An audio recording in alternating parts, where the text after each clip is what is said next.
Saraswati Deve Gauravani Prasarene Nirvishesha Shunyavadi Pasya Prahasya Sahatarine Namaste Saraswati Deve Gauravani Prasarine Nirvishesha Shunyavadi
Hare Krishna,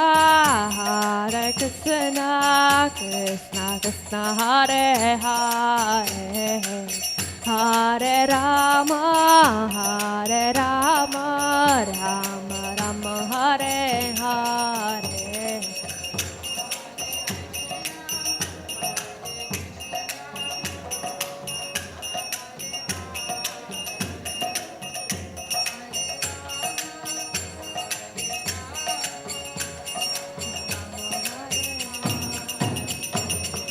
Hare Krishna, Krishna Krishna, Hare Hare, Hare Rama, Rama Rama, Hare Hare.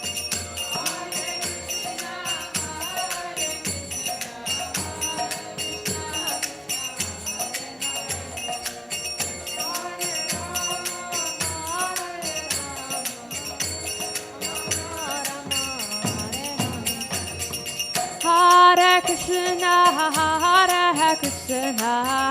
Krishna Krishna, Hare Hare, Hare Rama, Rama Rama, Hare Hare.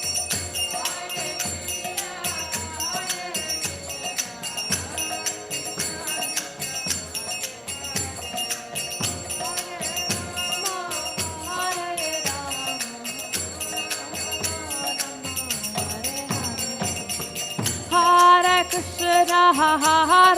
Krishna, Krishna Krishna, Hare Hare, Hare Rama, Rama Rama, Hare Hare.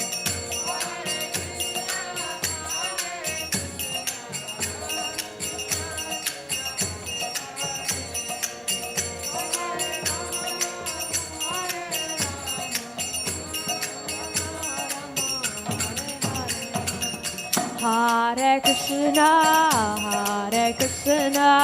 Krishna Krishna, Hare Hare, Hare Rama, Rama Rama, Hare Hare.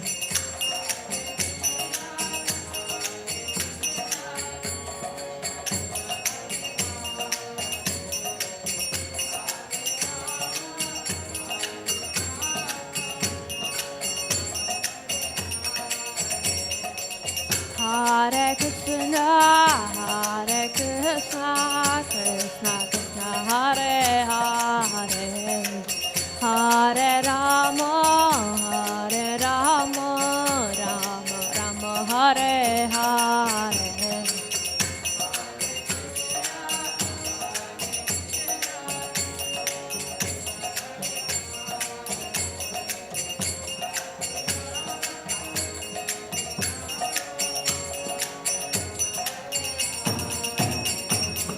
Hare Krishna, Krishna Krishna, Hare Hare, Hare Rama, Rama Rama, Hare Hare.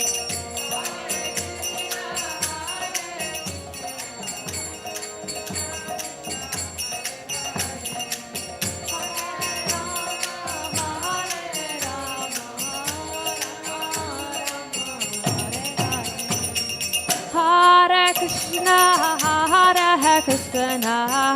Krishna Krishna, Hare Hare, Hare Rama, Rama Rama, Hare Hare.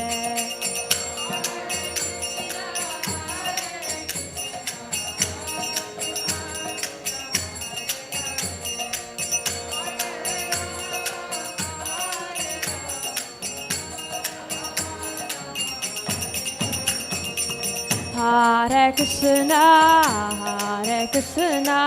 Krishna Krishna, Hare Hare, Hare Rama, Rama Rama, Hare Hare.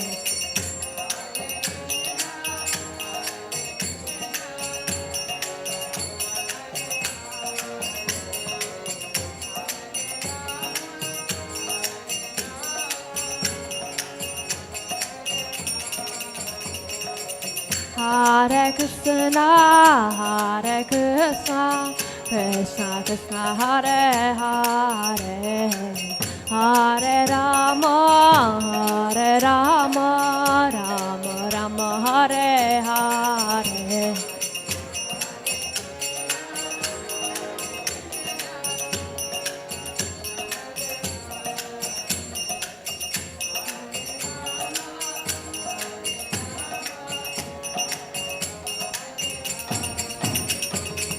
Hare Krishna,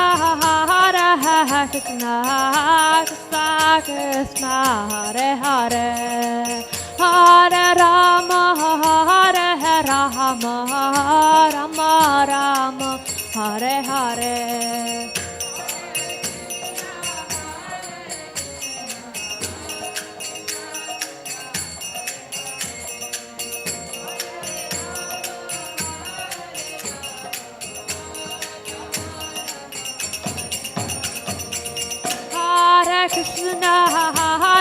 Krishna, Krishna Krishna, Hare Hare, Hare Rama, Rama Rama, Hare Hare.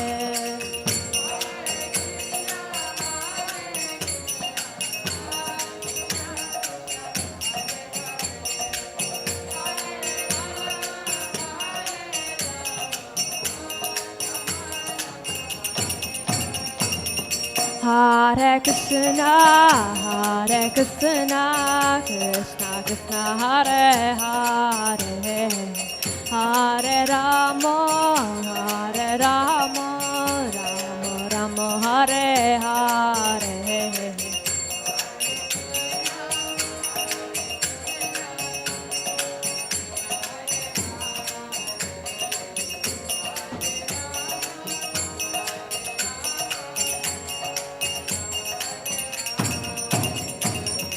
Hare Krishna, Krishna Krishna, Hare Hare, Hare Rama, Rama Rama, Hare Hare.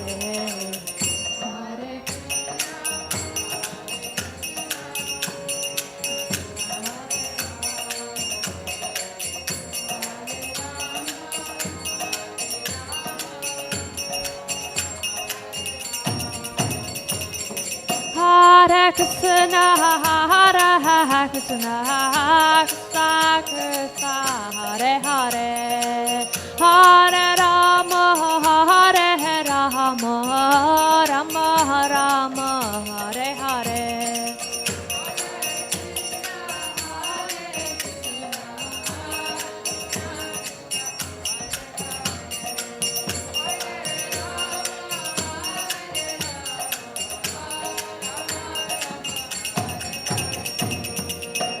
Hare Krishna, Krishna Krishna, Hare Hare, Hare Rama, Rama Rama, Hare Hare.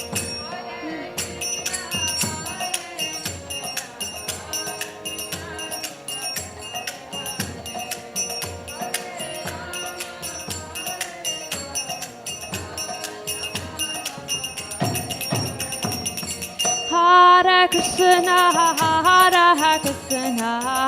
Krishna Krishna, Hare Hare, Hare Rama, Rama Rama, Hare Hare.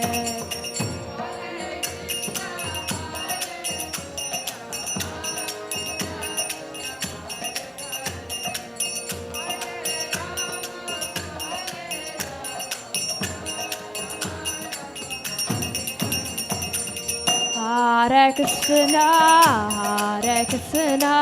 Krishna Krishna, Hare Hare, Hare Rama, Rama Rama, Hare Hare.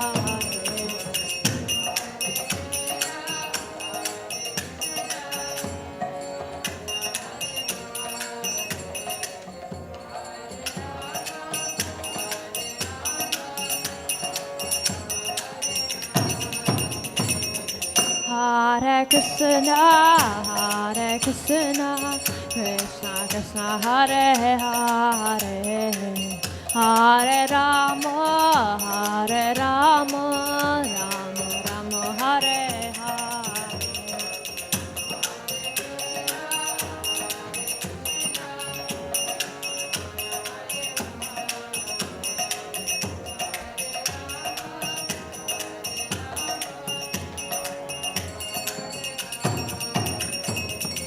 Hare Krishna,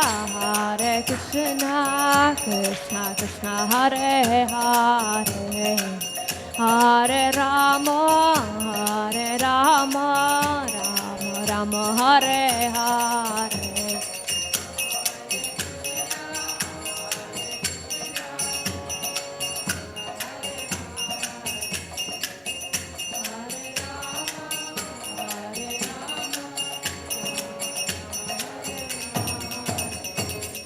Hare Krishna, Krishna Krishna, Hare Hare, Hare Rama, Rama Rama, Hare Hare.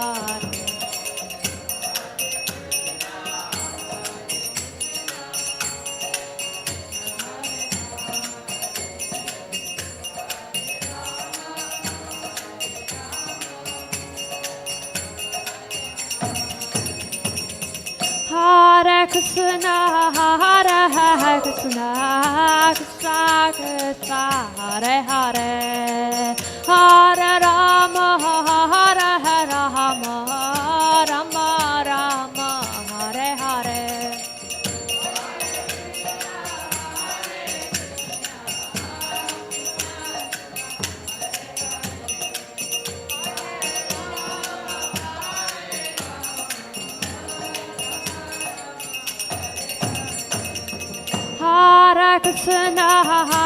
Hare Krishna, Krishna Krishna, Hare Hare, Hare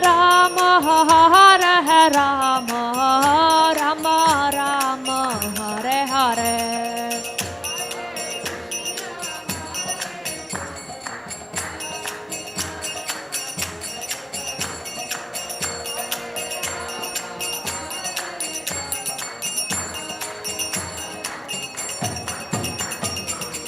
Hare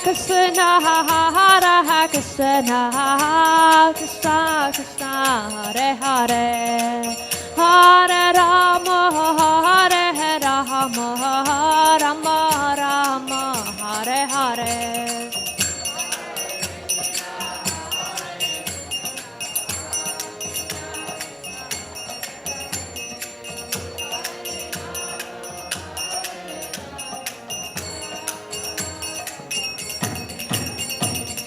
Hare Krishna,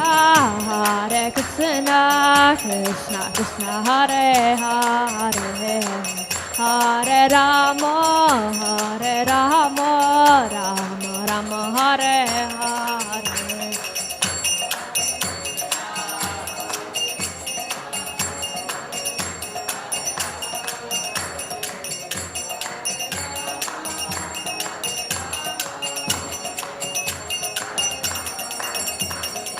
Hare Krishna, Krishna Krishna, Hare Hare, Hare Rama, Rama Rama, Hare Hare.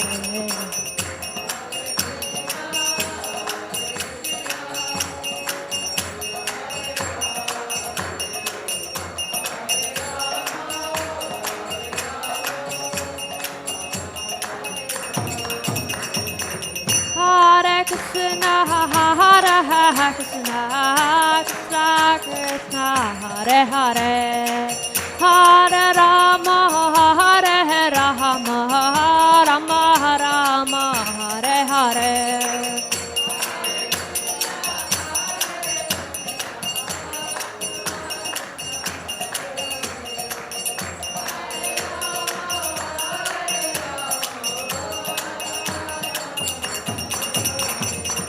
Hare Krishna,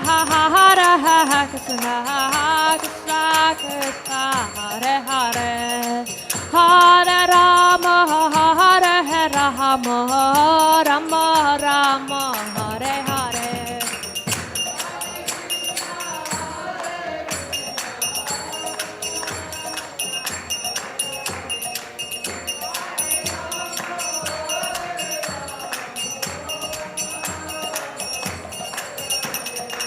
Hare Krishna, Krishna, Krishna, Krishna, Hare Hare, Hare Rama, Hare Rama, Rama Rama, Hare Hare.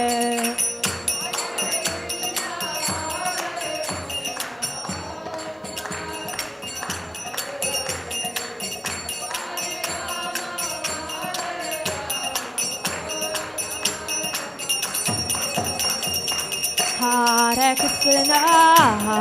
Krishna, Krishna Krishna, Hare Hare, Hare Rama,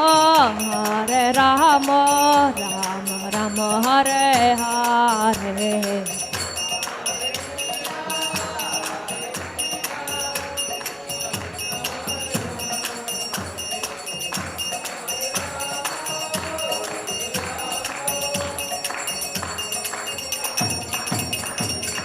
Hare Krishna, Krishna Krishna, Hare Hare, Hare Rama, Rama Rama, Hare Hare.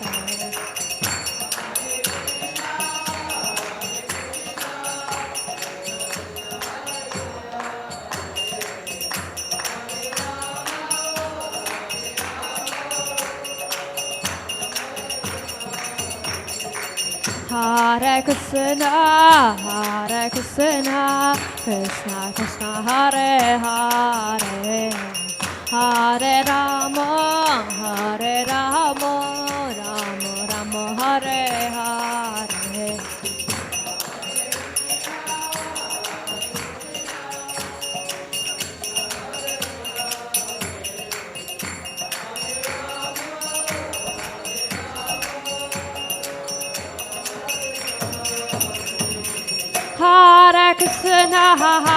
Hare Krishna, Krishna Krishna, Hare Hare, Hare Rama, Rama Rama, Hare Hare.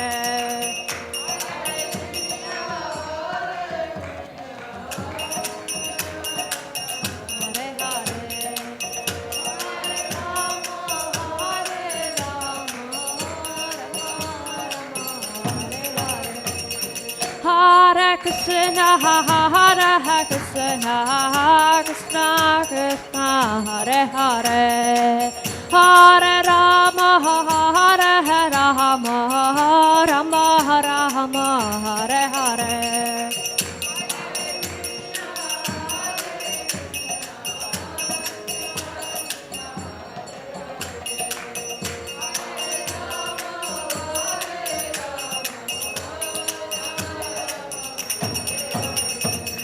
Hare Krishna,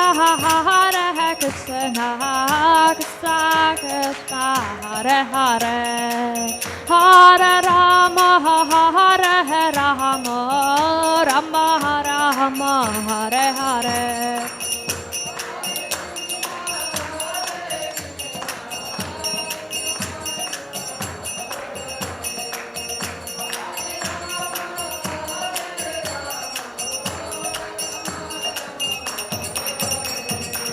Hare Krishna,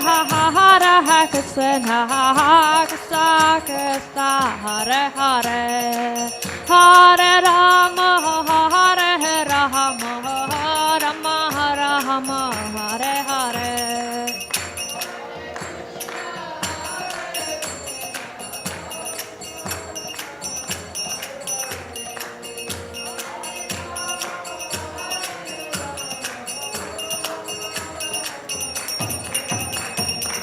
Hare Krishna, Krishna Krishna, Krishna Krishna, Hare Hare, Hare Rama, Hare Rama, Rama Rama, Hare Hare.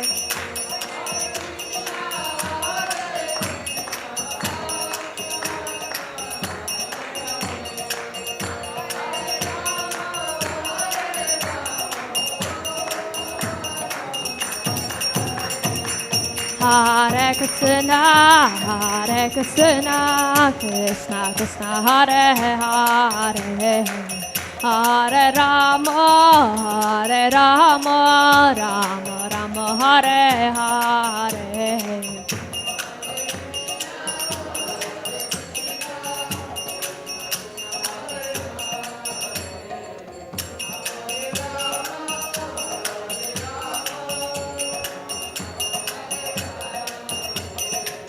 Hare Krishna, Krishna Krishna, Hare Hare, Hare Rama, Rama Rama, Hare Hare.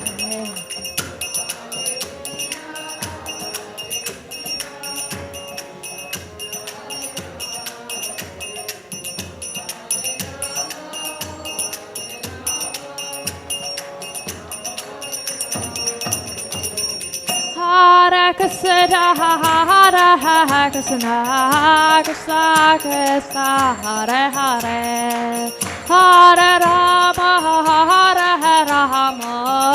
Rama Rama, Hare Hare.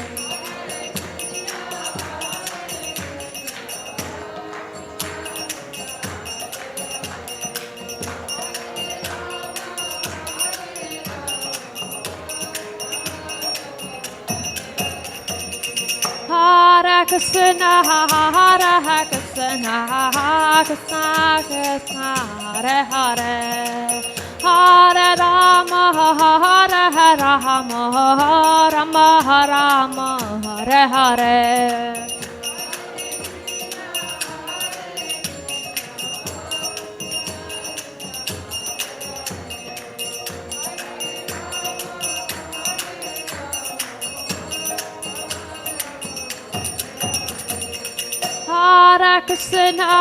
Hare Krishna, Krishna Krishna, Hare Hare, Hare Rama,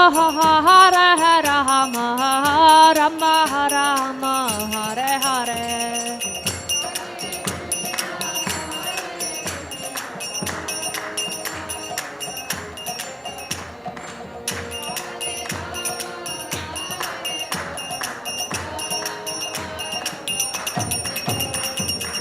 Hare Krishna,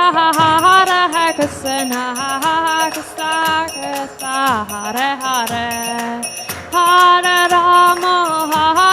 Rama, Rama Rama, Hare Hare.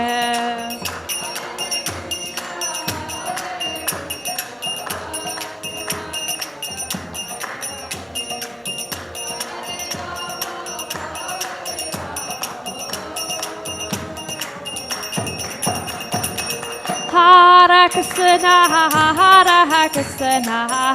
Krishna Krishna, Hare Hare, Hare Rama, Rama Rama, Hare Hare.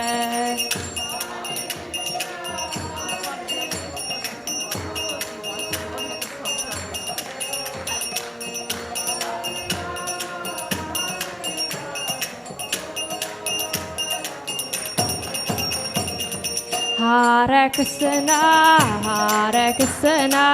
Krishna Krishna, Hare Hare, Hare Rama, Rama Rama, Hare Hare.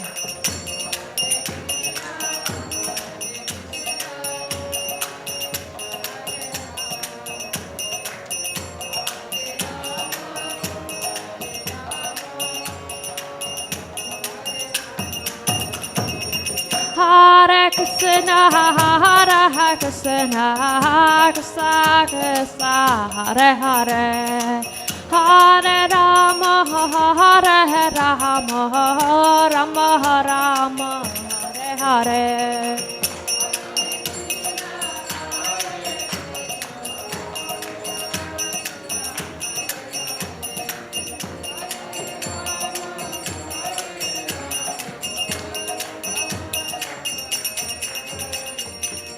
Hare Krishna,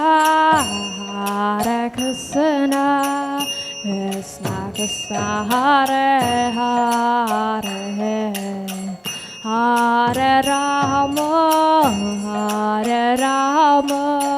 Rama Rama, Hare Hare.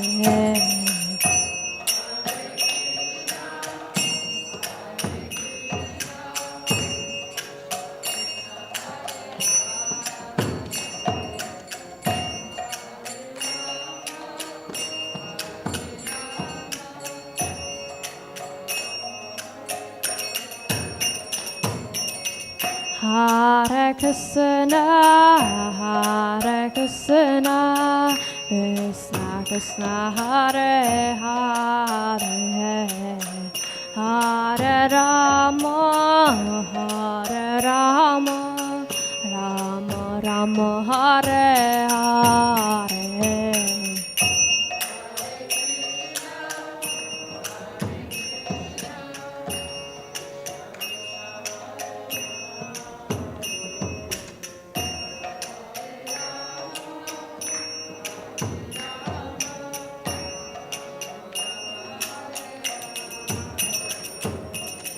Hare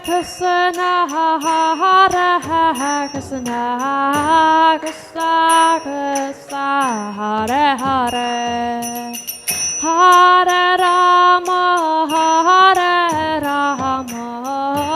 Rama Rama, Hare Hare.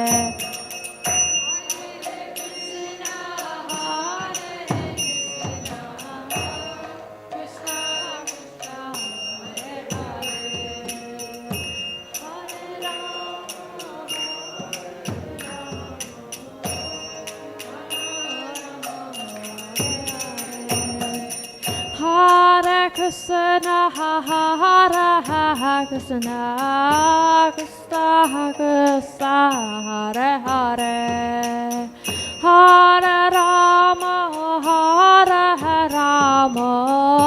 Rama Rama, Hare Hare.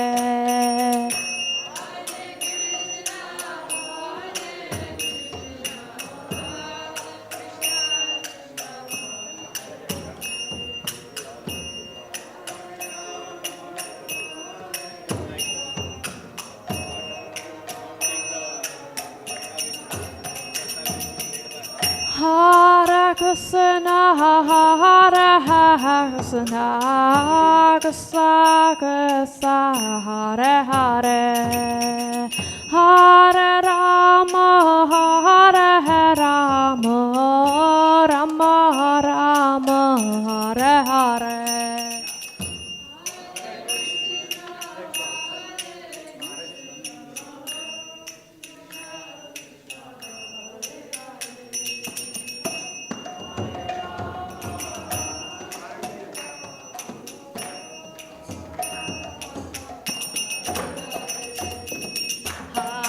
Krishna,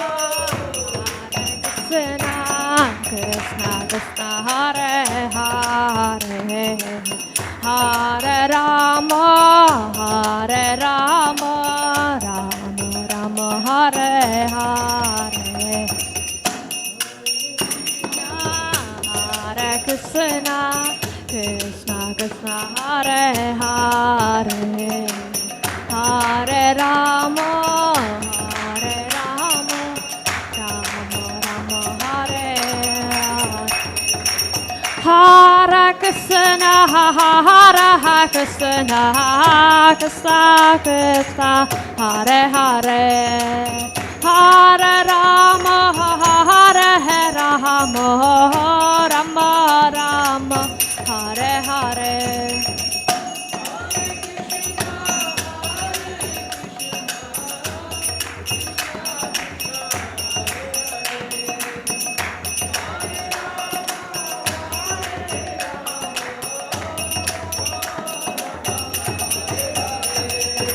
Hare Krishna, Krishna Krishna, Hare Hare, Hare Rama, Rama Rama, Hare Hare.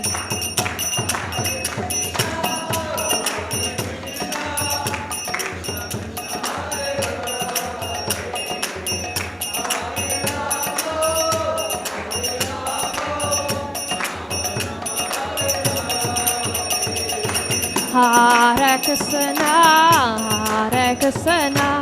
Krishna Krishna, Hare Hare, Hare Rama, Rama Rama, Hare Hare.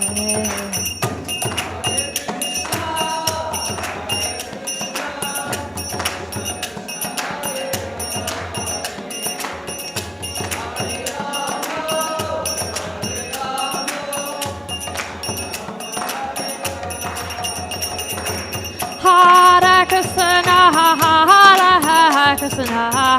Krishna Krishna, Hare Hare, Hare Rama, Rama Rama, Hare Hare.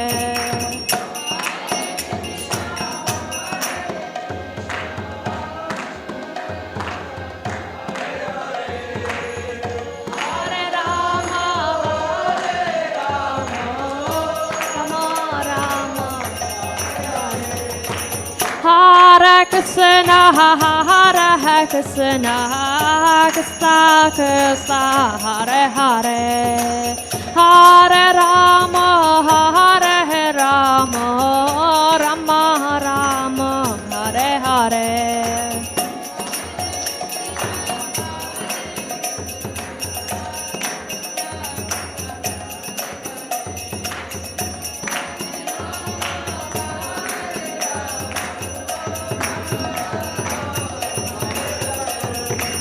Hare Krishna, Krishna Krishna, Hare Hare, Hare Rama, Rama Rama, Hare Hare.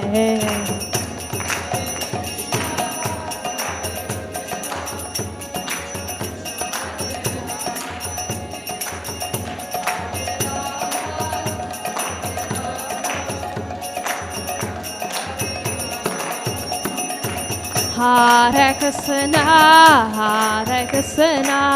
Krishna Krishna, Hare Hare, Hare Rama,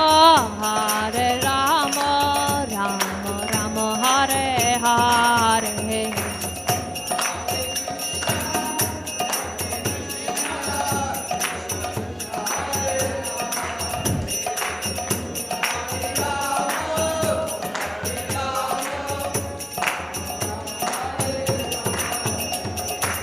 Hare Krishna, Krishna Krishna, Hare Hare, Hare Rama, Rama Rama, Hare Hare.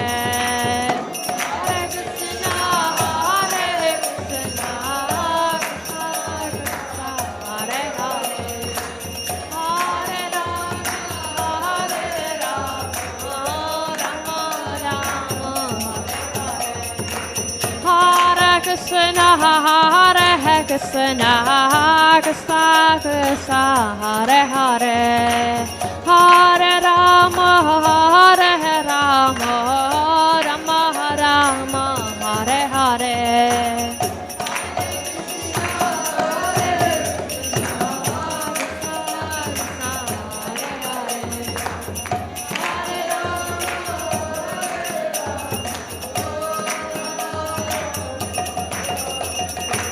Hare Krishna, Krishna Krishna, Hare Hare, Hare Rama, Rama Rama, Hare Hare.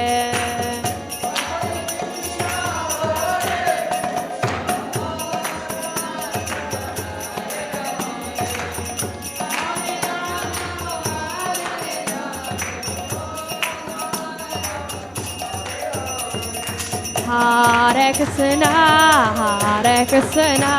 Krishna Krishna Hare Hare, Hare Rama, Rama Rama Hare Hare.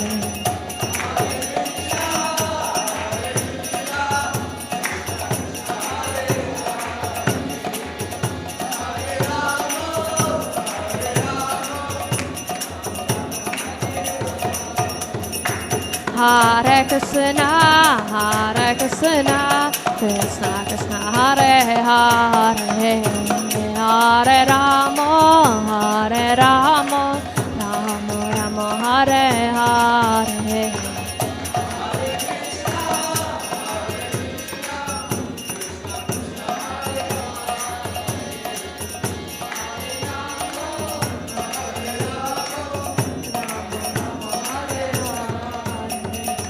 Hare Krishna, Krishna Krishna Hare Hare, Hare Rama, Rama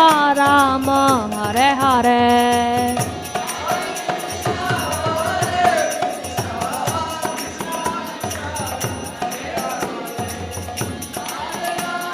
Hare Hare.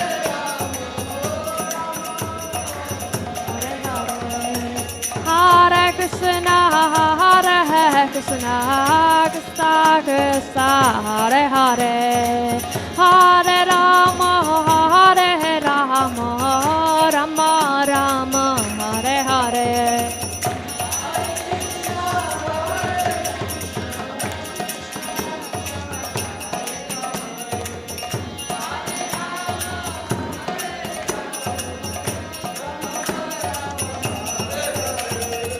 Hare Krishna, Krishna Krishna Hare Hare, Hare Rama, Rama Rama Hare Hare.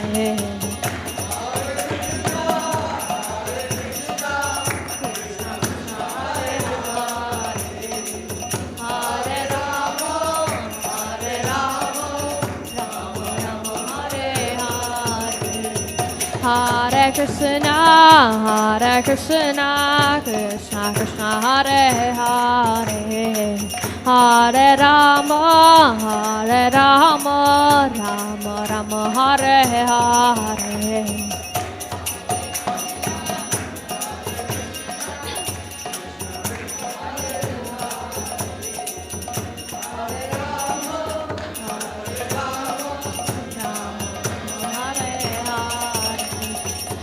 Hare Krishna, Krishna Krishna Hare Hare, Hare Rama, Rama Rama Hare Hare.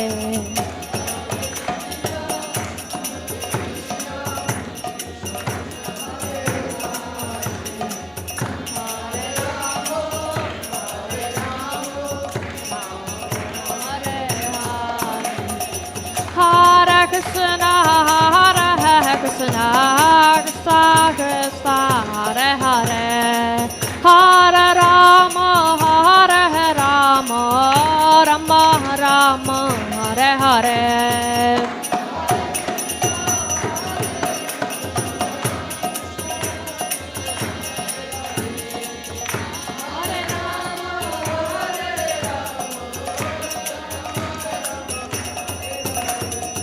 Hare Krishna, Krishna Krishna Hare Hare, Hare Rama, Rama Rama Hare Hare.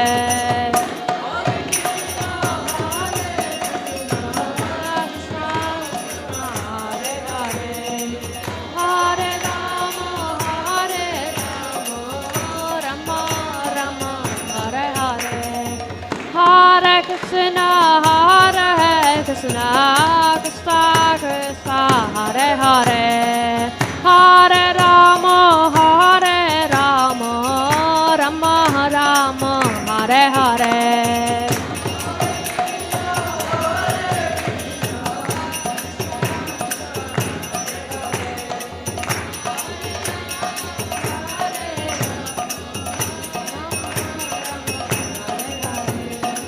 Hare Krishna, Krishna Krishna, Hare Hare, Hare Rama, Rama Rama, Hare Hare.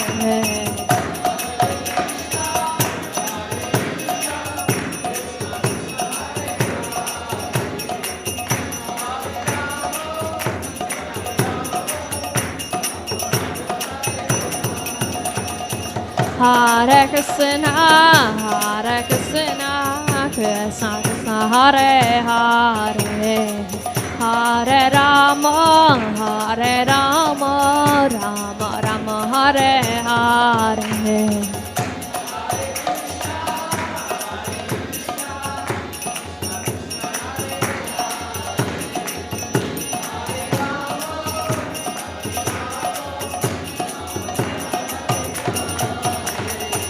Hare Krishna, Krishna Krishna, Hare Hare, Hare Rama, Rama Rama, Hare Hare.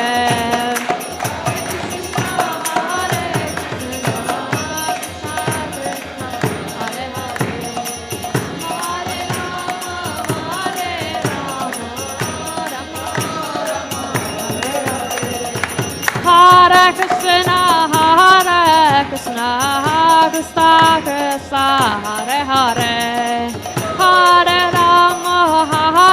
Rama, Rama Rama, Hare Hare.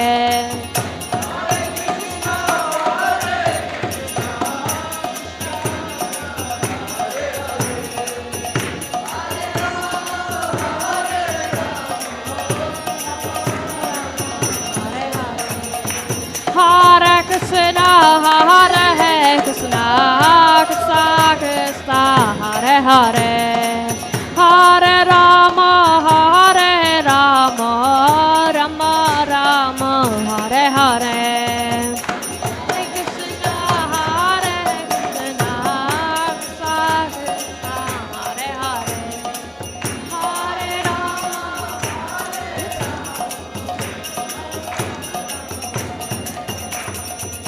Hare Krishna, Krishna Krishna, Hare Hare, Hare Rama. Hare Krishna, Krishna Krishna, Hare Hare, Hare Rama, Rama Rama, Hare Hare.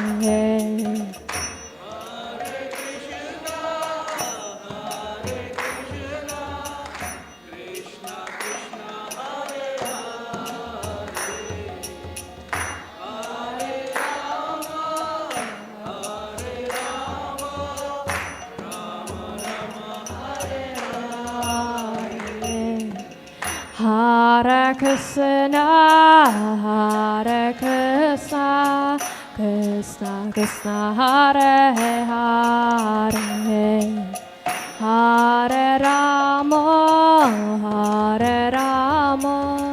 Rama Rama, Hare Hare.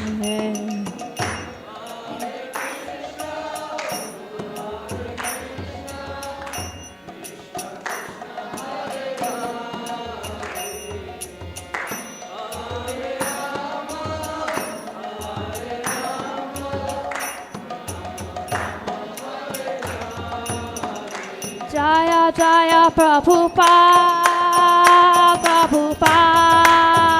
Prabhupada, Jaya Jaya Prabhupada.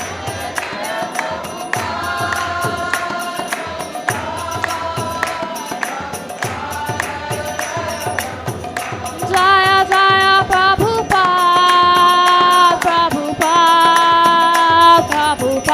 Jaya Srila Prabhupada.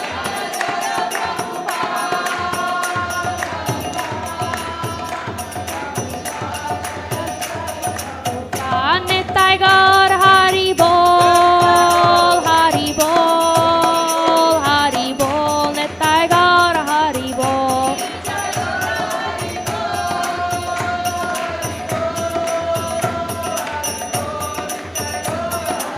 Nitai Gaur Hari Bol,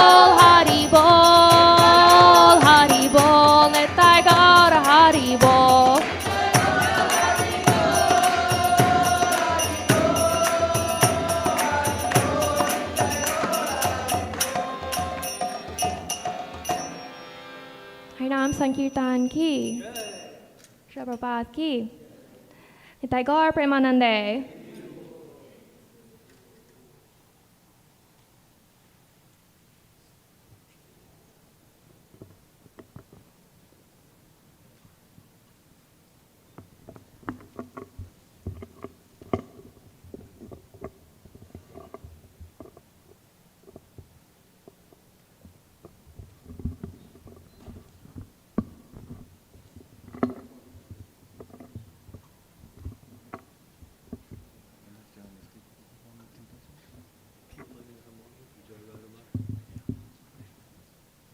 Two.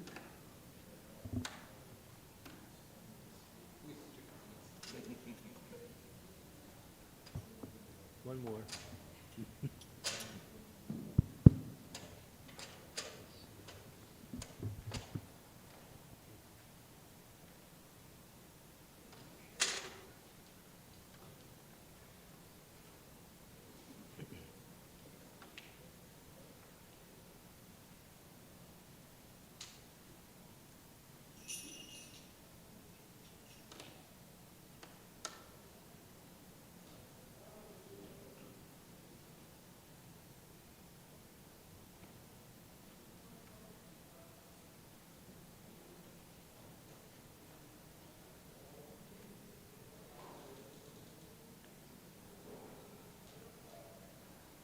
Is one beautiful bhajan. It's called Sri Nama Kirtana. And we also know it as Yasomati Nandana. So if you can follow along, it's nice. If you have your phones, you can look it up on the phones. It's under Sri Nama Kirtana by Srila Bhaktivinoda Thakur.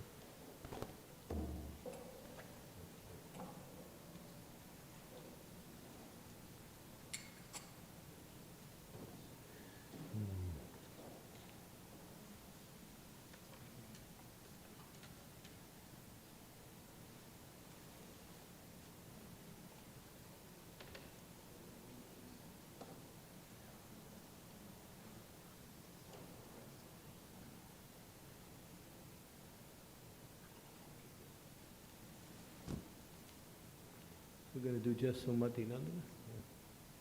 You can't play that one? No. Yasomati, yeah, it's an easy one.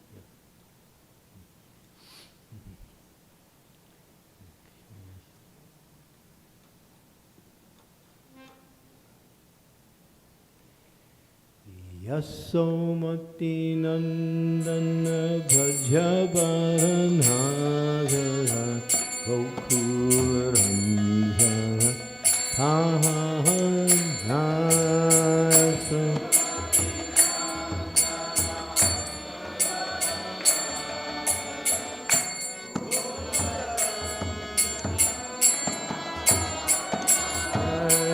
Yasomati Nandana Gajavanagara Gokuranjana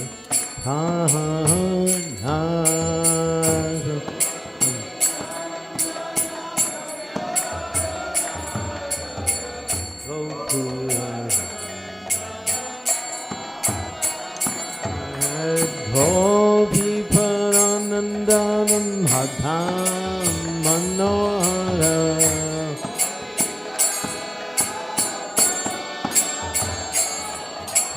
Gopi Paranandanam Hadham Manohara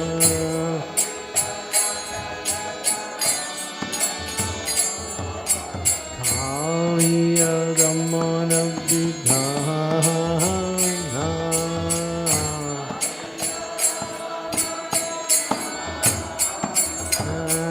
Kaliya Ramana Vidhana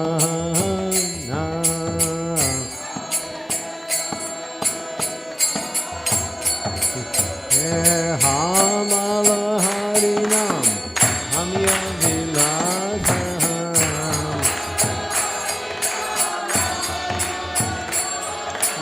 Hamala Harinam Hamya Vilasa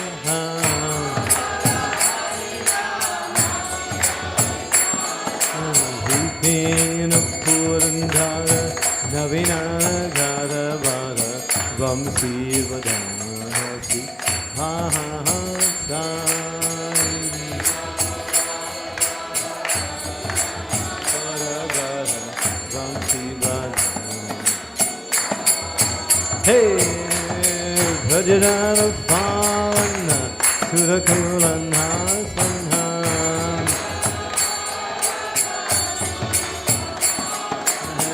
Bhajana Pavana Surakulana Sanha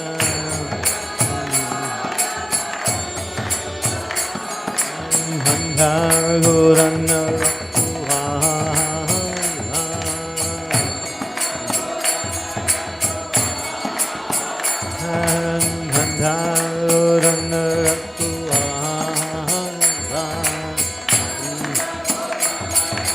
Hey,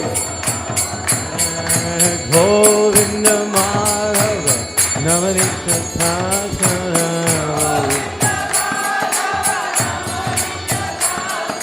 Govinda Madhava Namanita Thakara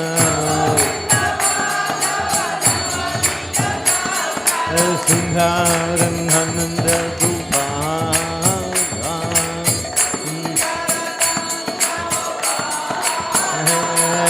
Sundaram Nanda Gopala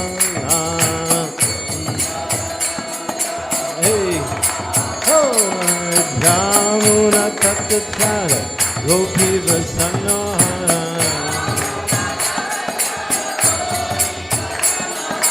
Jamuna Tattachara Gopi Vasanohara Rasa Rasika Krita Moya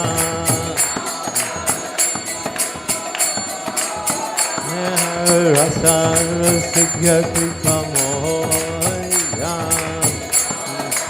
Hey Sri Radha Bhava Vindavana Natha Bhava Sri Radha Bhava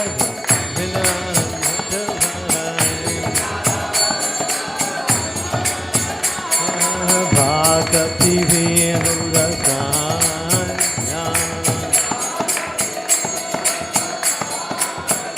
Srila Bhakti Vinurasanya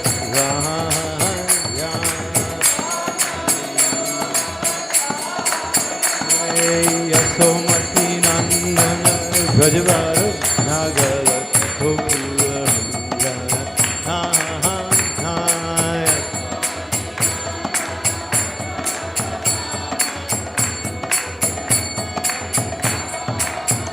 Hey Amala Harinam Namiyavi Hasaham Govinda Madhava Navanita Thakara Hey Jamuna Tattachara Gopi Vasanohara Sri Radha Vallabha Vindavana Bhaktapara Hey Sri Radha Vallabha Vindavana Bhaktapara Hare Krishna Hare Krishna Krishna Krishna Hare Hare Hare Rama Hare Rama Rama Rama Hare Hare Hare Rama Hare Krishna Hare Krishna Krishna Krishna Hare Hare Hare Rama Hare Rama Rama Rama Hare Hare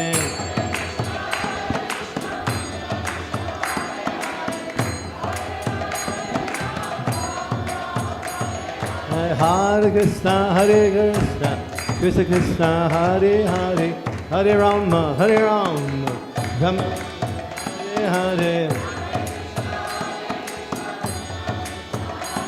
Gauranga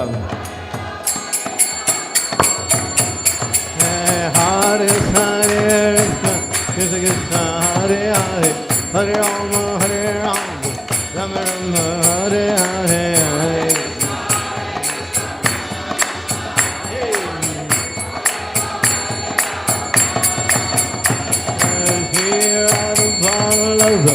Vrindavanandhatapadaim. Sri Radha Balaga, Vrindavanandhatapadaim. Hare Krishna, Krishna Krishna, Hare Hare, Hare Rama, Rama Rama, Hare Hare, Krishna Krishna Krishna Krishna. Gauranga. Hey! Hare Krishna, Krishna Krishna, Hare Hare, Hare Rama, Rama Rama, Hare Hare. Everybody chant loud. Chant. Hey! Hare Krishna, Krishna Krishna, Hare Hare, Hare Rama, Rama Rama, Hare Hare.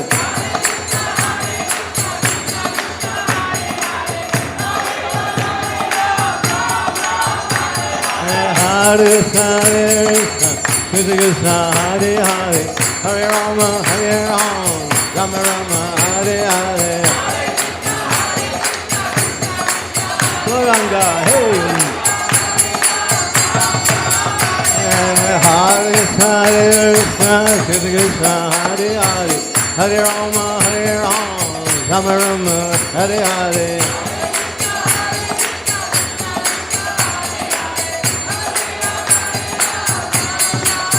Hare Krishna, Krishna Krishna, Hare Hare Rama, Rama Rama, Rama Hare Hare.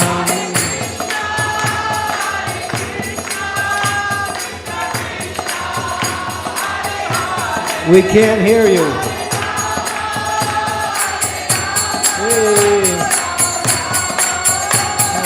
Hare Krishna, Krishna Krishna, Hare Hare Rama, Hare Rama.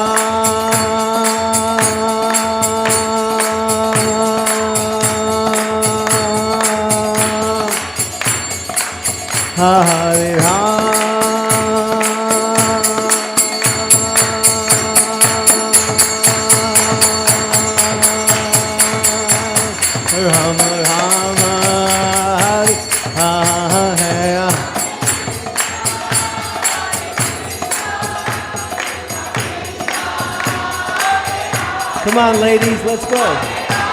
They're beating you. Come on.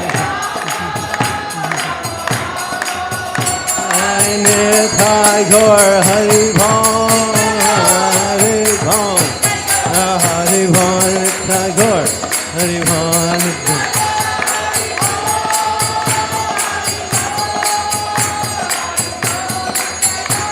Nitai Gaur Hari Bol, Hari Bol, Hari Bol, Nitai Gaur Hari Bol.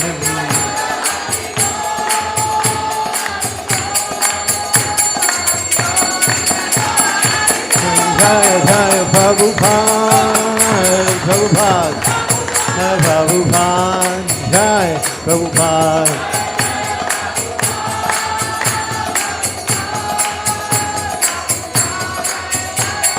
Jaya Jaya Prabhupada, Prabhupada, Prabhupada, Jaya Prabhupada.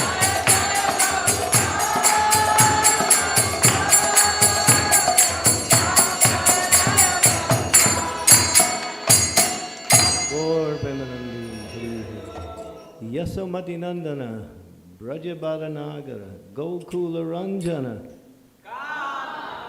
Okay, very good. Kana. No, I'm not coming. His mother's calling him Kana. Nope, not coming. I'm playing. No time for food. Okay, so what should we talk about? The war in Ukraine? No.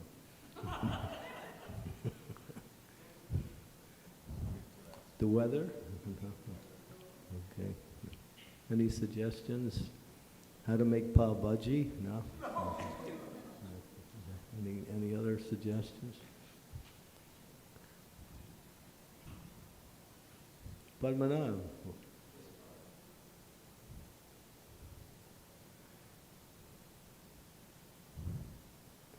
Okay, thank you. I read your mind, okay. Yeah, so we'll speak about something that causes us most of the problems. In fact, it's the only problem. It's called the mind. So in the 6th chapter, Krishna very systematically gives a series of statements about the mind. It's called Dhyana Yoga. And he starts to deliver the topic in the 5th verse. Udared atmanatmanam atmanam avasadayat atmaiva yatmano bandhur atmaiva ripo atmanam. One must deliver himself with the help of his mind and not degrade himself. The mind is the friend of the conditioned soul and his enemy as well. And we'll read the next verse. Very difficult Sanskrit in this one. Bantur atmanaptasyan yenatmaiva manajita atmanatastu satruve varte tatmaiva satruvat. For him who has conquered the mind is the best of friends. But one who has failed to do so, his mind will remain the greatest enemy. So here, Krishna is giving us a clear understanding. There's no enemy, or there is no real friend. It's all based on the mind. The mind creates enemies and friends, like that. And it becomes our friend if it helps us to become Krishna conscious, and it becomes our enemy if it takes us in the other direction. So here we'll read a little bit. The purpose of practicing Eightfold Yoga, that's the mystic yoga system, also known as Ashtanga Yoga, is to control the mind in order to make it a friend in discharging the human mission. Unless the mind is controlled, the practice of yoga is simply a waste of time. One who cannot control his mind lives always with the greatest enemy, and thus his life and its mission are spoiled. The constitutional position of the living entity is to carry out the order of the superior. As long as one's mind remains an unconquered enemy, one has to serve the dictations of lust, anger, greed, illusion, etc. But when the mind is conquered, one voluntarily agrees to abide by the dictations of the Supreme Personality of Godhead, who is situated within the heart of everyone as Paramatma. Real yoga practice entails meeting the Paramatma within the heart. So here's the point. Real yoga practice entails meeting Super Soul of God within your heart. And then, once you do that, follow his dictation. For one who takes to Krishna consciousness directly, perfect surrender to the dictation of the Lord follows automatically. And I'll read the next translation just because it helps us to get a broader picture of what the mind looks like when the mind is controlled. Chitatmanam prashantasya paramatma samam hitaha sitnosa sukadukeshu tatamana upamanayoho. For one who has conquered the mind, the super soul is already reached. For that person has attained tranquility. To such a person, happiness and distress, heat and cold, honor and dishonor is all the same. Omagyan timirandasya ginajana salakaya chaksun militam yena tasmai Sri Gurave Namaha Ma Om Vishnu Padaya Krishna Prasnaya Bhutale Srimakti Bhakti Vedanta Swami Iti Namine Namaste Saraswati Deve Gauramani Pacharine Nirvisesa Sunyavadi Pastyatya De Satarine Vanchakalpa Turubhischa Kripa Sindhuve Vachapatitanam Bhavanebhyo Vaishnavebhyo Namaho Namaha. Jai Sri Krishna Chaitanya Prabhu Nityananda Sri Advaita Gadadhara Srivasadi Bhaktivinoda Hare Krishna Krishna Krishna Hare Hare Hare Rama Rama Rama Hare Hare. So one who has conquered the mind is the best of friends. One who fails to do so, his very mind has become his greatest enemy. So there's when Prahlad Maharaj was being harassed by his father Hiranyakasipu. And Prahlad was responding to Hiranyakasipu by explaining how important it is to take shelter of Lord Vishnu. Although his father was trying to harass him in so many ways, and actually trying to coerce him to listen to his dictation, Prahlad was fixed. He was fixed on worshipping the Supreme Personality of Godhead. He loved his father, but he knew his father was a demon who was against God. And so he had some compassion for his father, although his father was trying to give him trouble by forcing him to listen to his demoniac dictations. But Prahlad simply ignored that, kept his mind fixed on the lotus feet of the Lord. And then when he started to glorify Lord Vishnu, Hiranyakasipu became really quite angry.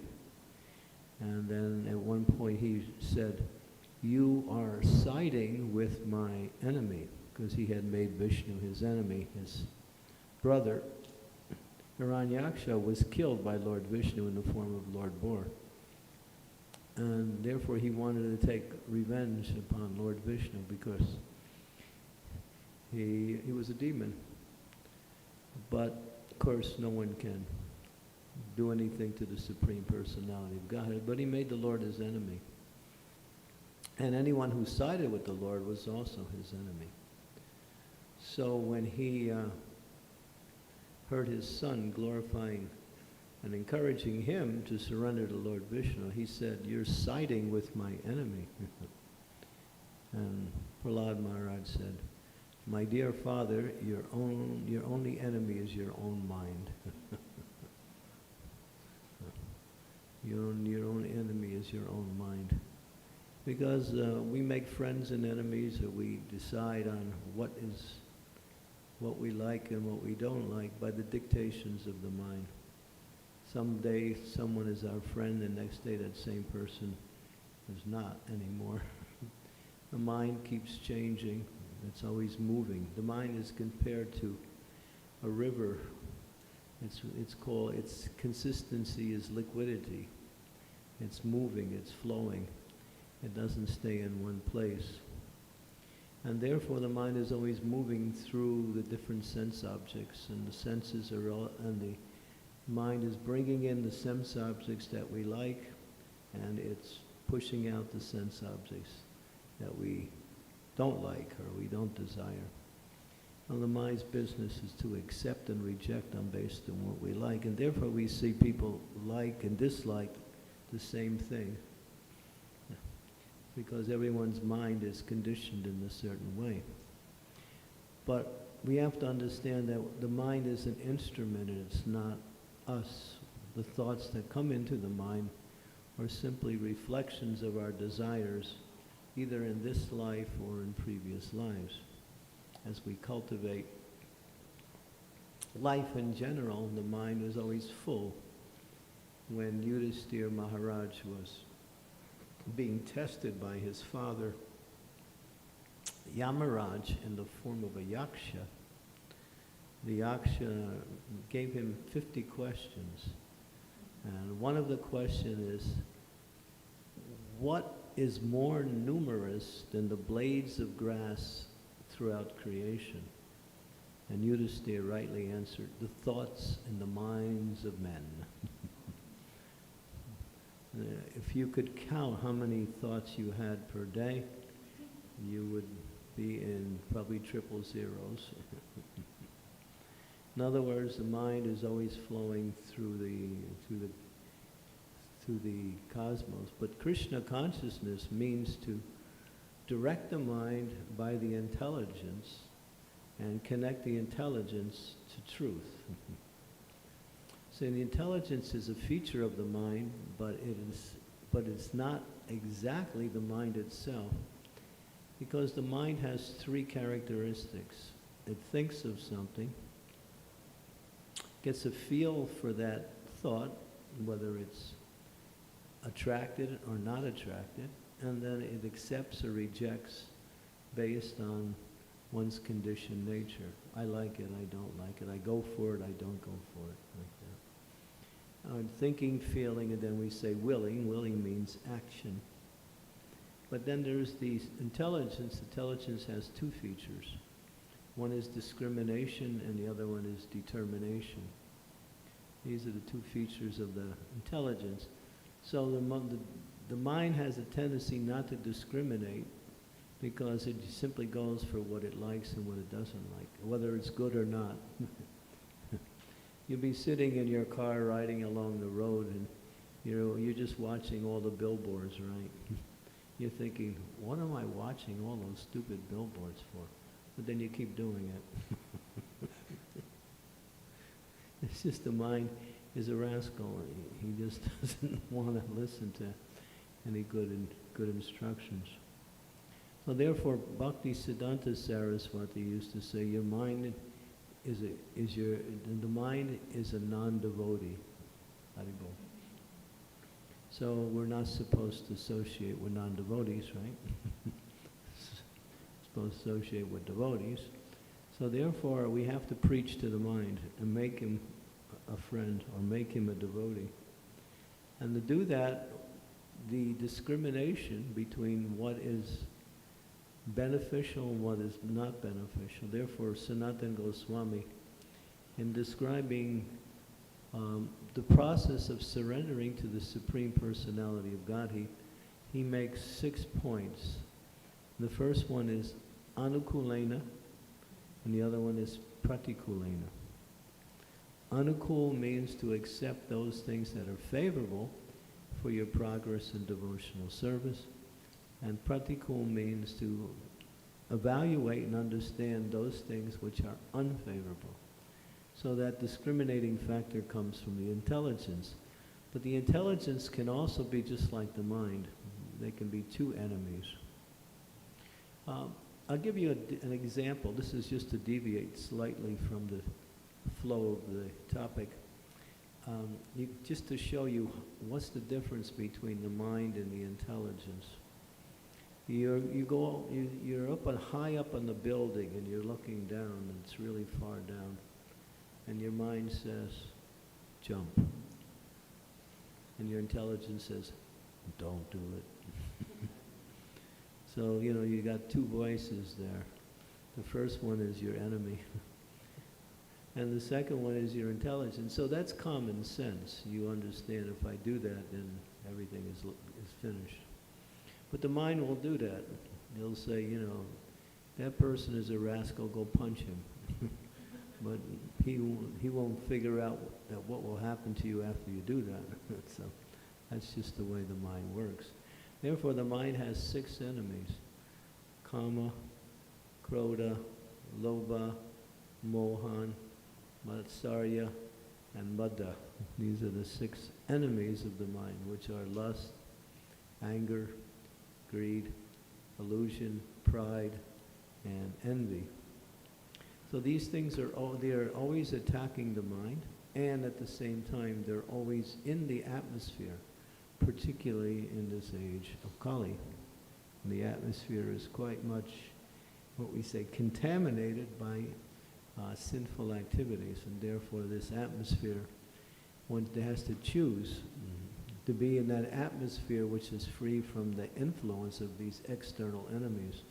Although they still might be there internally, and therefore one has to very carefully connect the intelligence, so it's not like the mind, to what is called knowledge, or what we say, truth, transcendental knowledge or transcendental truth, and that is to connect oneself with two things which are of the same nature, and possibly three. And what is that? The words of the spiritual master, the words of Krishna, which comes through Shastra, and the words of the great spiritual teachers that have come from the past. And we call that the triangle of truth. It's called Guru, Sadhu, Shastra. And Shastra refers to Krishna in this case. So when the mind, that knowledge of Guru, Sadhu, and Shastra becomes what we say continuous in your practice of Krishna consciousness, using that to direct the mind with the intelligence based on this knowledge, one is always moving in the right direction. But you see, the mind works 24 hours a day. Even when you're not, what we say, in the conscious state, you're in a dream state, which is a state of sleep, semi-sleep, not complete sleep. And then you have deep sleep. There's three states of existence. We call it waking, dreaming, and deep sleep. These are three states. In the dreaming state, the mind will reflect on the unfulfilled desires that are still within the heart and mind, and they also manifest themselves in the form of dreams. And many times one fulfills their desires in dreams. Or the mind connects itself from the waking state of the images that it sees, and then in the dream it throws those images in a helter-skelter combination, and then you have what is called a crazy dream. Just like Prabhupada would use the example, you see gold, and then you see a mountain, and then you see in your dream a golden mountain. So the mind has the tendency to put together things that don't go together and comes out in the dream state. Yeah. So the mind is always like that. But you can understand one thing, you're not the mind. When you understand you're not the mind, and you have to learn to use the mind, then you can begin to control the mind. But if you listen to the dictations of the mind, then you're controlled by the mind. And if you're controlled by the mind, you don't know where it's going to take you next, because it connects with the external environment, and then the senses become active in bringing in the sense objects into the mind, and then the mind starts to contemplate these things. Therefore it says, Dayato Visayam Pumsam, Teshu Santi, Dayato Visayam Pumsam. What does it say, next line? Sango Sages Padayate, Sangat Sanjayate Kama, Kama Kroda Vijayate, Kroda Bhavati Samoham, Samoham Shriti Brimama, Shriti Brahmsa, Buddhinasa, Buddhinasa, Pranashyati. Pranashyati. So this is from Bhagavad Gita. It says here, while contemplating the objects of the senses, a person develops attachment for them. So when you see, it's just like you see a boy sees a girl sees a boy, and you start contemplating the enjoyment that one will project in a mental way, and then all of a sudden one develops attachment for them. From attachment, lust develops within the mind, and from lust, anger arises. In other words, when lust is unfulfilled, anger comes. From anger, complete delusion arises, and one becomes bewildered. And from delusion, bewilderment of memory. You forget that you're a devotee. When memory is bewildered, then your intelligence is lost. And when intelligence is lost, one again falls down into the material pool. That's why it's important understanding here that the intelligence keeps you free from the effects of the material energy. You have to strengthen your intelligence. And how do you straighten it? We mentioned that by hearing regularly from Guru, Sadhu, Shastra. And when intelligence becomes strong and the connection to Guru, Sadhu, or Shastra becomes regular, then this verse we read, one who has conquered the mind, then the super soul is already reached. So for those who have mastered the practice of Bhakti Yoga, they're hearing Krishna within the heart, and Krishna's telling them what to do and what not to do. He's guiding them, he's protecting them, he's directing them, and at the same time he's purifying them. So that is the super soul. So Krishna in the heart is always telling us constantly, 24/7, what we should be doing or how we should be thinking. And if we're able to connect to super soul, then you are actually on the spiritual platform. But before then, to get on the spiritual platform, you have to hear from Guru, Sadhu, and Shastra regularly, not intermittently or whenever the time appears. One has to hear regularly, because the mind is a conditioned element, and it's not something that's been with us just in this life. When we leave our body, the physical body ends, but the subtle body, which includes the mind, the intelligence, and the false sense of self, that means whatever material identity we have in that life, those three things carry the soul, which is the subtle body, carries the soul to the next gross body, and you begin your next life. You have the same mind, the same intelligence, and the same conceptions and misconceptions you had from previous lives. And then you begin your next life again. So that's why, people wonder what happened, why things are happening in a certain way. A lot of them is due to our desires and activities in previous lives. And they manifest in this life. Just like, I'll give you an example. We had the story of in the Mahabharata, wherein Dhritarashtra was, his sons, the Kurus, were defeated by the Pandavas, and all his sons were lost. And then when he finally understood that, Krishna was the Supreme Personality of Godhead, the Pandavas had taken the victory, he came to Krishna and said, "My dear Krishna, can you tell me my karma? I was born blind, and I had 100 sons. All those sons were killed. So can you tell me why, what was the situation?" Krishna, of course, Krishna is the Supreme Personality of Godhead, therefore he knows everything. And he said, "My dear Dhritarashtra, 50 lives ago, 50, you were a hunter, and you shot a flaming arrow into a nest of birds, and there were 100 birds in the nest. They all died by the fire, but the mother bird got away when she was blinded by the fire." So that was his karma. And then Dhritarashtra said, "Well, 50 lives ago, why did it take 50 lives for me to get the reactions of my karma?" And Krishna told him, because it takes good karma to have a son.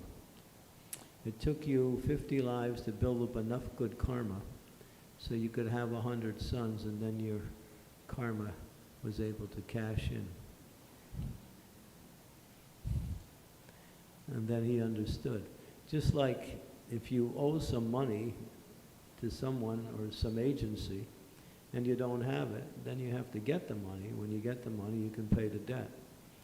But in the meantime, you're trying to accumulate the money. So in the same way, karma works in a very mysterious way. It's so mysterious that when Krishna was asked to speak about karma, he said, "The intricacies of karma cannot be understood." He said, "It's too difficult to explain karma." And Krishna is saying it's too difficult.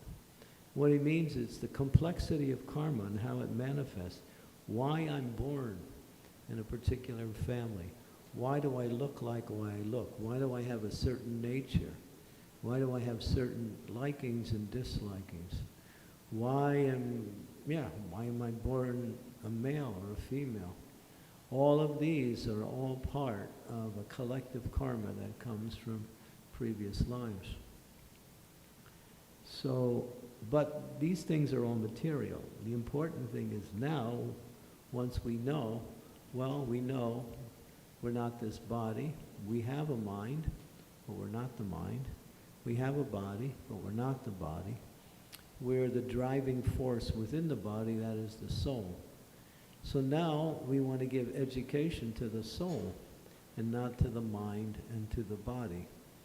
So we take care of the body and mind, but we educate the soul. The soul doesn't need education, but the mind needs to be pushed out of the way so transcendental knowledge can reach to the soul or to the mind of the soul, because the soul also has a mind which is spiritual. Just like with the material body has a mind also, but it's material. So in controlling the mind, it takes a very strong sense of discrimination to choose the direction that we want to push the mind in. So most people, and we say that without any hesitation, most people are controlled by the mind. And they're always listening to their mind, and they're always doing whatever their mind tells them to do. And sometimes they even know that too, just like it says on the cigarette package, smoking kills, right? I remember years ago when I used to travel, I would walk through the different airports. I can remember especially when I would go through Heathrow Airport in London. And then I would pass these different stores within the airport, and they have big stacks of, boxes of cigarettes there. And I remember it used to say that smoking is bad for your health. That used to be the statement. Then they changed it. Smoking causes emphysema. It causes problems with birth defects. It can cause problems with that, lung cancer, so many things. Now they don't put anything they don't put that on the package. They just put 2 words: smoking kills. That's all. You can see it in big, bold letters. And guess what? The sales of the cigarettes are still up. People will know that. They'll read it. They'll hear it. But they won't listen to it. This is the mind. The mind is so attached to enjoying in a certain way that when that attachment becomes regularly, even at good advice, a thief knows if I'm going to go out and steal, I could get caught, I could get killed, I could get punished, I could be put in jail, my life will be ruined, but he does it anyway. So that's the mind. The mind that's an example, extreme example of an enemy. Anasuya will say, come to the temple, and you'll say, I have to go to a wedding. And so the mind will say, yeah, I've been to the temple many times, and the weddings don't come up so often. So, we always have a tendency to listen to the mind. That shouldn't be the case. Therefore, we have to listen to higher authority. And that higher authority comes by regularly hearing from Krishna, by regularly hearing because this knowledge coming from Krishna is the treasure of the soul's advancement towards purification. Of course, the soul is never unpure, but the mind contaminates the soul by directing the soul in the wrong direction, that's all. It's just like you could be clean and your clothes will be dirty. But at the same time, although you're clean, you're in dirty clothes, you look dirty. So the same thing, the soul is clean, pure, can never be touched by material energy. But directed by the rascal mind who wants to enjoy temporary satisfaction in this world, the soul becomes dragged. You saw the little example that they use in the Bhagavad Gita. It's a nice little analogy. There's a chariot, and on the chariot there's two people. One person is driving the chariot, and the chariot is connected by reins to the horses. There are 5 horses, and there's a driver and there's a passenger. So the chariot is the body, the horses are the senses, the reins are the mind, the driver is the intelligence, and the passenger is the soul. So the soul is being dragged by the mind from one place to another. So therefore, if we want to be successful in Krishna consciousness, this is so therefore we have to purify the mind and make the mind a friend. So how do we do that? Sravanam, Kirtanam, Vishnu, Smarnam, by hearing and chanting the glories of the Lord. But because the mind is so long-term connected with the material energy, it's not so easy to purify the mind. And even great personalities who have achieved high levels of spiritual life can also be victimized by one of the bad qualities that could enter into the mind. There was an example. There was one great orator on spiritual knowledge. He knew the Shastras well. He would go from place to place, giving very expert explanations on the Shastras. And so one time he was in a public forum and he was giving a lecture, and one very devoted lady, she came and she sat down in his lecture and sat in the back. And then her name was Krishna Priya, and she was constantly chanting the holy name of the Lord. She was, you might say, she was addicted to chanting. She was chanting, chanting, chanting, chanting, chanting.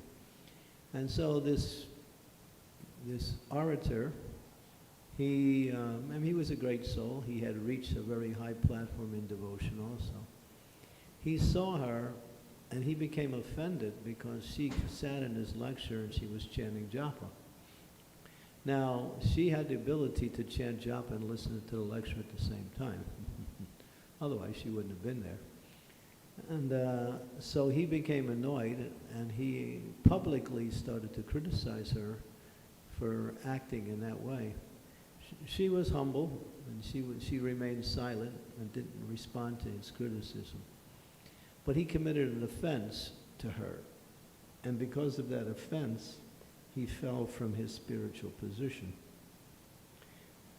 although he was on a very high platform. So he became, what we say, affected by pride.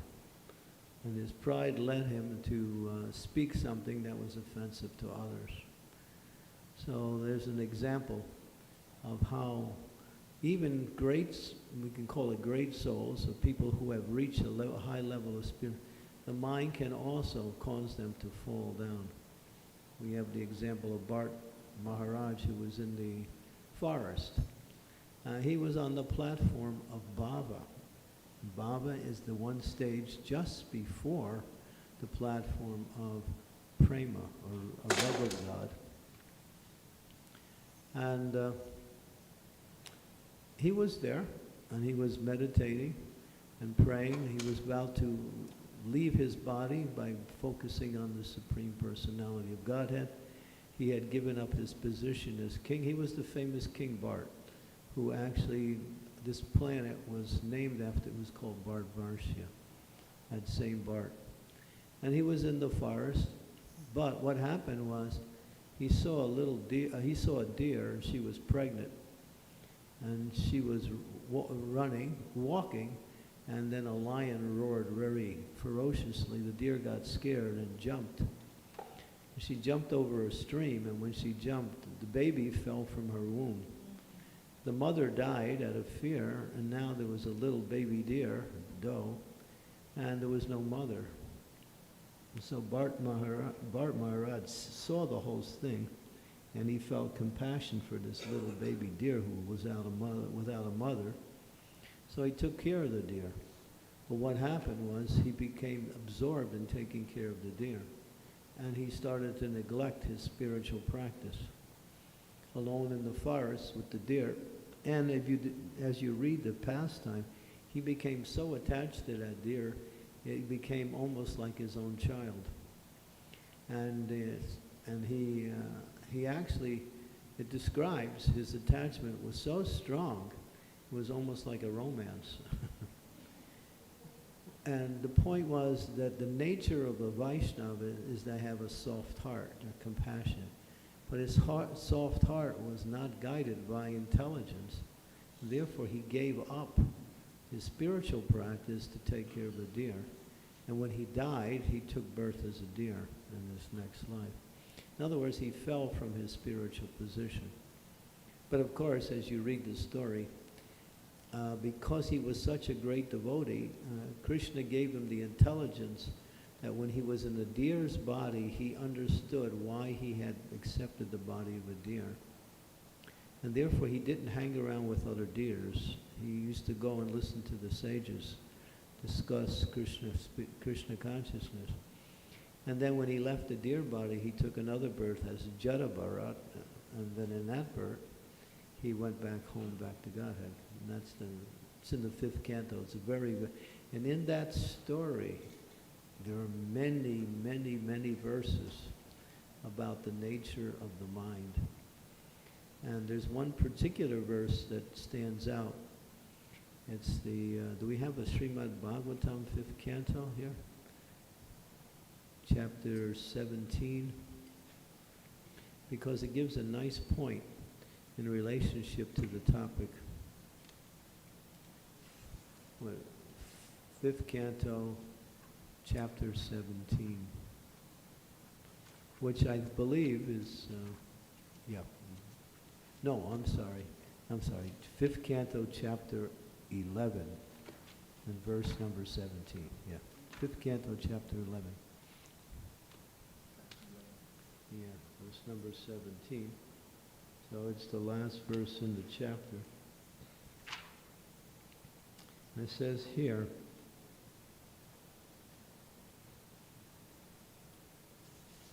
I'll read the verse.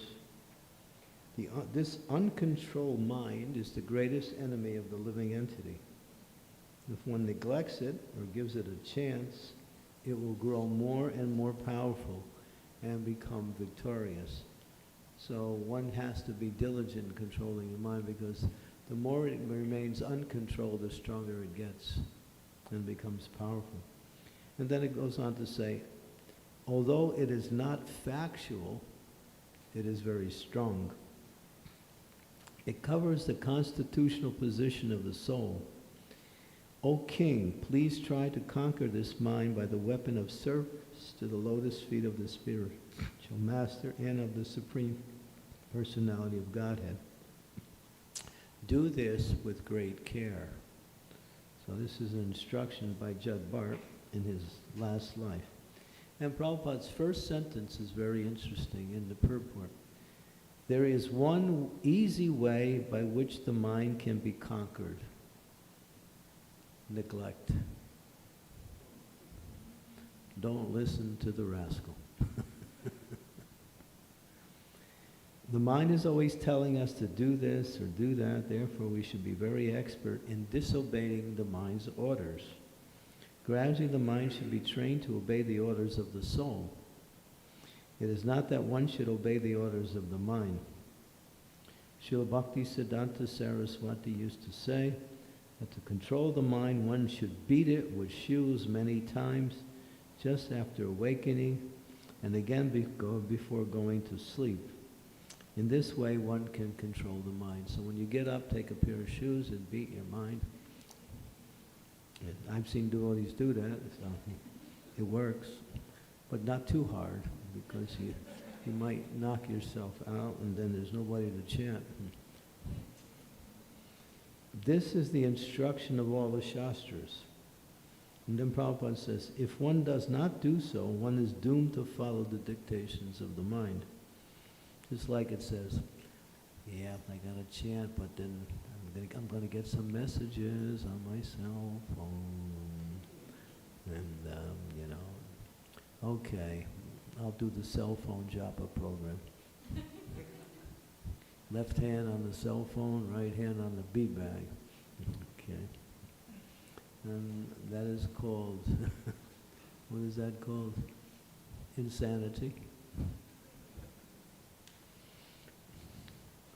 Now, another bona fide process is to abide strictly by the orders of the spiritual master, engage in devotional service.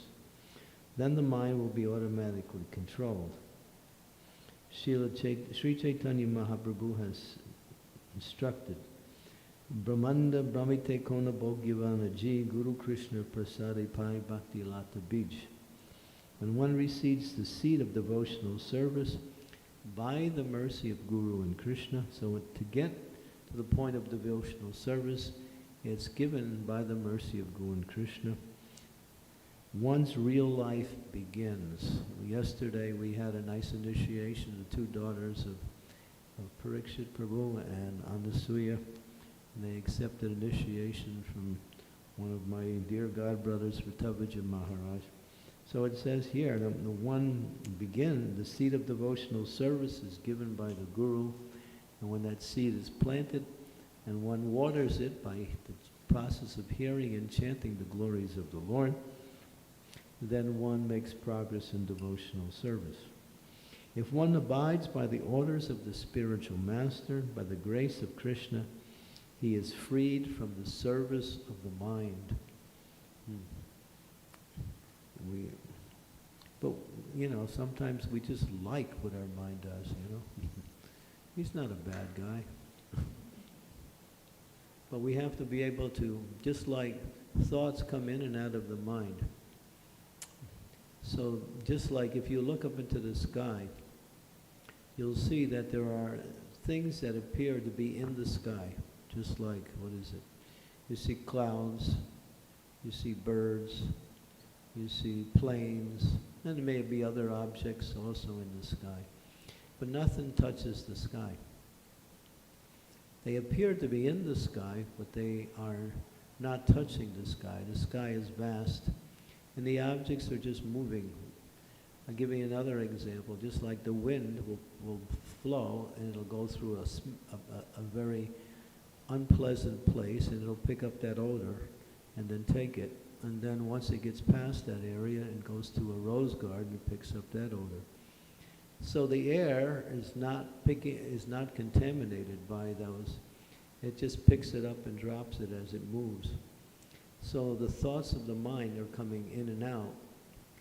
And the soul is like that sky, which is untouched by the images that come into the mind. But the mind is always bringing in these images, and the soul is actually identifying with these images. So we should be able to, therefore it says that a serious devotee always watches his mind.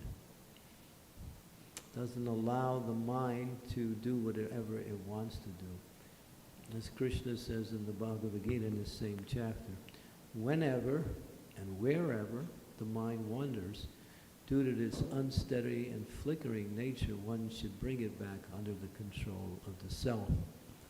So one has to control the self, the mind, by controlling it by higher knowledge, like that.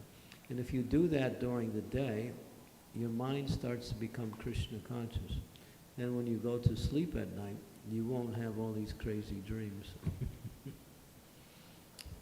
Because crazy dreams are simply due to our material contamination in this life or in past lives. And after a while, all of these things will cease. As the power of Krishna consciousness develops more and more. So this is a little bit about the mind. There's much more we can speak about the mind. And Krishna explains a lot of that in the 6th chapter of Bhagavad Gita. That whole chapter is called Dhyana Yoga. Dhyana means meditation.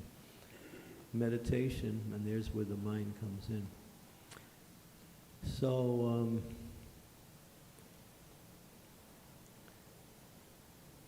as Prahlad Maharaj told his father, your only enemy is your own mind. So the conditioned soul makes friends and enemies based on what the mind dictates, like that. When the mind changes, the situation changes. Jai Shri Jagannath Baladev Subhadra Gaurnitai Nrsingadev Ki Jai. So one has to, and the best way to control the mind is Hare Krishna, Krishna Krishna, Hare Hare, Hare Rama, Rama Rama Hare. Which requires great amount of practice, continually to chant. And that purifies the mind, purifies the intelligence, purifies the senses. But it has to be done regularly, because we have been Mayadavase, Kacho Bese, Kacho Ha Bubu Dubai, Jeev Krishna Dase, Vishwash, Kalidana Dukanai. Many, many lives we've been in this material world. Karanam Guru Sangasyo Sarasa Joni Jandas. Sometimes in a good material situation, sometimes in a not so good material situation. We always have to understand that the mind is such a conditioned element that even for those who are practicing devotional service for many years still fail to control the mind. So it requires diligence and regulated devotional practice. We have to hear and chant. Otherwise, we will not be able to realize Krishna. And if we waste this life simply pandering to the entreats of the mind, then we have to come back in the next life and start again. And we'll leave off our life. And coming back is not so easy. You have to take birth again. Birth means going into the womb for 9 months and being stuffed into that little sack where you can hardly breathe. You don't know what kind of mother you're going to get. If you get a mother that's not so nice, you might have a hard time. If you might wind up in a mother that's not a human. So, we don't know what will happen next life. So this life is so important that we must become Krishna consciousness. Otherwise, we will be wasting this life. And that takes work. We have to work on becoming Krishna consciousness. And the mind has to be always controlled, constantly, and directed towards. There's 3 ways, it's mentioned, there's 3 ways you can control the mind. We mentioned some of the things you can do, but in a broader category of understanding, the 3 ways is: 1 is to always meditate upon the instructions of the spiritual master. In other words, always think of the instructions of the spiritual master and how to carry it out.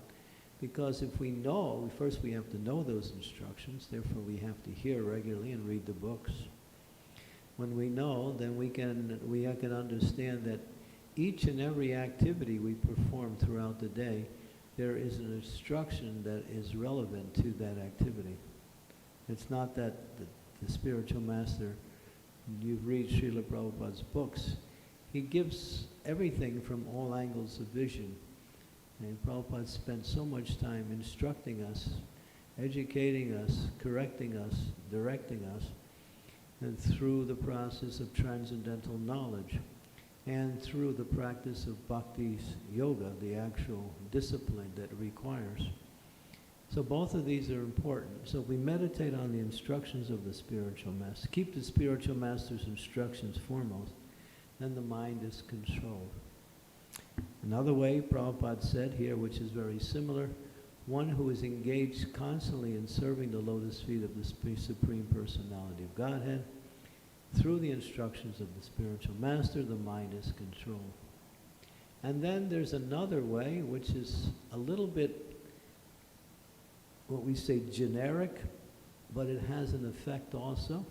It says, work for the benefit of others.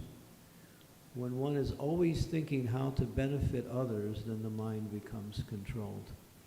Usually the mind is always telling us, you need this, go here, do this, don't do this. You'll be happy if you try this, you'll be miserable if you listen to that person. It's always, the mind is always telling us this, that, this, that, this, that, this, that. So, but if we're always working for the benefit of others, then our mind is generally controlled. So we think in that in terms of, just like there was a statistics that was done many years ago, who are the happiest people? And it was concluded that the happiest people were people who were busy in life, not lazy, busy, using every moment, and who were serving others. These were the happiest people. They understood if they want to be happy, serve others. We also we use that principle in devotional service. You want to be happy, serve the devotees. Serve the Lord, serve the spiritual master's instructions. All of this is a mood of contemplation by which the mind becomes elevated and fixed. And then the mind doesn't start thinking all of our problems. We have, as soon as you let the mind go, it starts complaining about everything, right?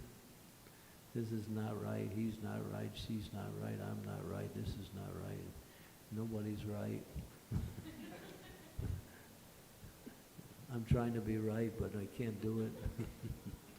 The mind is always telling it, it's just complaining about everything, right? You work all day, you come home and your wife's complaining about everything,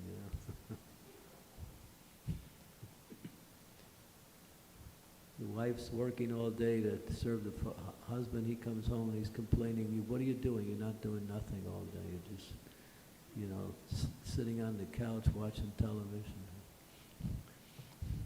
So, it's just everybody's always complaining about something. If you look around, all statements are a form of complaint. Because this is the nature of the material world. It's never right. And you can't make it right, even if you try. All you can do is get out of it by bringing your consciousness to the spiritual platform. And we were speaking that yesterday, that when we practice for what we want to be, we actually develop that consciousness even in this material world. So when we live in devotional service, we're not living in this material world anymore. Although our bodies and minds may still be in the realm of material existence, we're not acting in that realm anymore. We're acting on the spiritual platform. So we have to practice that. And of course, hearing and chanting the glories of the Lord are a very powerful and most direct way by which the mind can be directed towards Krishna and feeling happiness from that. So we have to have what we call regular chanting of the Hare Krishna Mahamantra every day. And we should also make a numerical vow. For those of you who haven't done that, if you make a numerical vow and follow the process, you will be successful in developing Krishna consciousness. Stick to your numerical vow and gradually increase. When Prabhupada was giving initiations, he would say, do you agree to chant at least 16 rounds? And sometimes people would say, Prabhupada, I'm chanting 16 rounds. Prabhupada said, no, that's not the idea. Minimum. Minimum is 16 rounds. So for those of you who haven't reached that stage, gradually come to that stage. And once you come to that stage, then you can gradually increase more and more and more. Because the chanting is a direct connection between you and Krishna through transcendental sound. It is very powerful and very purifying at the same time. So these are a few of the principles that make up the mind Srimad Bhagavatam, the story of Maharaj Bharat, especially many verses on the mind. Also in the 11th canto, Krishna also speaks how to control the mind. Krishna gives a whole series of verses. And one thing he says, which is quite interesting, he says controlling the mind is like controlling a horse. He said if you pull too tight on the reins of the horse will jump. And if you don't hold tight enough, the reins are too loose, the horse will go in any direction. So he's giving me a point. If you put too much pressure on your mind to try to control it, it may revolt and go the opposite way. So one should gradually and regularly move the mind towards Krishna, like that, but in a regulated and a very consistent way. And then it's like holding the reins of the horse, but not pulling too hard and not being too relaxed where the horse goes where it wants to go. Keep that steady. So Krishna gives that instruction in a series of verses about the mind. So yeah, once the mind is controlled, as it says, the super soul's already reached, and then you're free from the dualities of the material energy, and you are connected with Krishna through the process of bhakti. And bhakti is not limited to Sunday. Bhakti is every minute. Yeah. We have to practice devotional service at every minute. It's not like we take a break and then Sunday becomes, God's day. It has to be done 24 hours a day because the mind is always active and is always looking for opportunities to try to enjoy the senses in this material world. Okay. There's a few points to take note of. Any questions? Comments?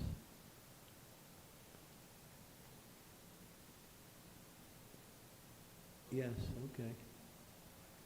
Do we have a microphone for, yeah. Okay.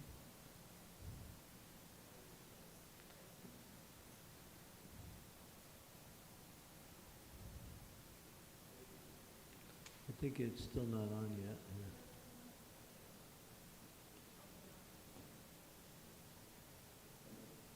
Okay.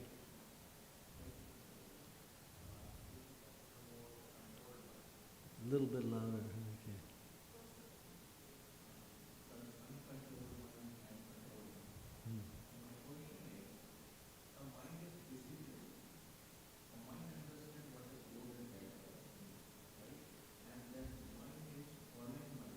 The mind is what? Yeah.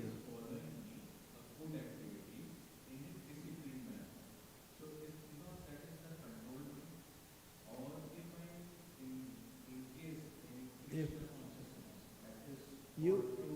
you're saying, can you control the mind in a material way also? Is that your point? Yeah, well, no, because the material energy is not, it's mutable, constantly changing. Well, Krishna and spirituality is fixed. Therefore, you have to direct it towards something that is unmovable or stays. Therefore, you can't really control the mind in the material sense, because all you're doing is going from one sense object to another, that's all. That's not a controlled mind. It's being controlled by the material energy due to your desire to enjoy the material energy. The mind can only be controlled on the spiritual platform, because the spiritual platform is steady, it's immovable, it's not changeable. Where the material energy is always, it's mutable. Krishna says that in the Bhagavad Gita. It's constantly moving.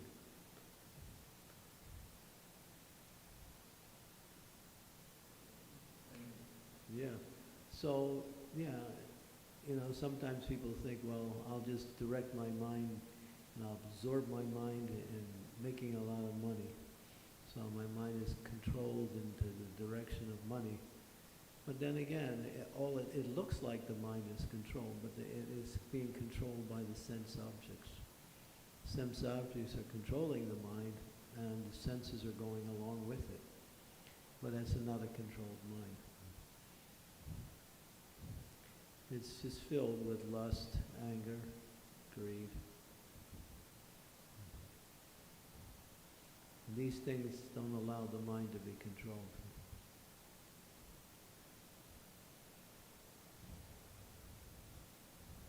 Meditation, prayer, spirituality absorbs the mind in a steady way, just like there is different speeds of the mind. Sometimes the mind is very fast, sometimes the mind is very slow. And different parts of the mind indicate different types of thought processes.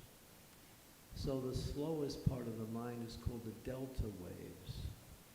This is a scientific. So when the mind goes down to the level of delta wave, it's similar to sleep. But it's also the same level as meditation. So delta level of mind activity is the same as meditation and the same as sleep.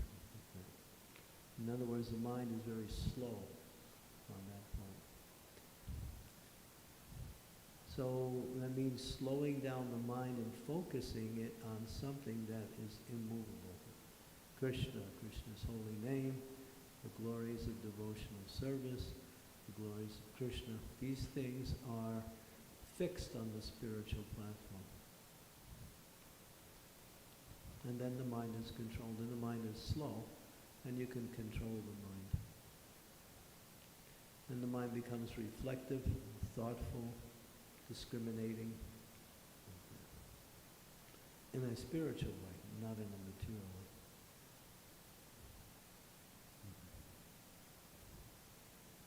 Question? Yeah.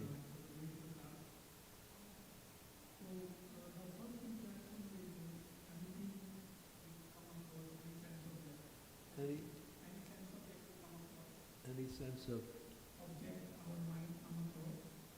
any sense object the mind comes across, yeah.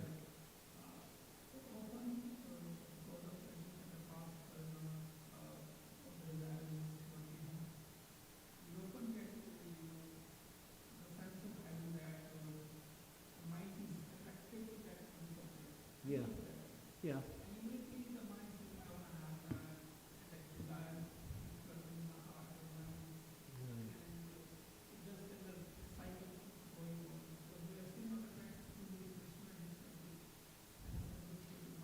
Yeah, so that means, it means you got some work to do.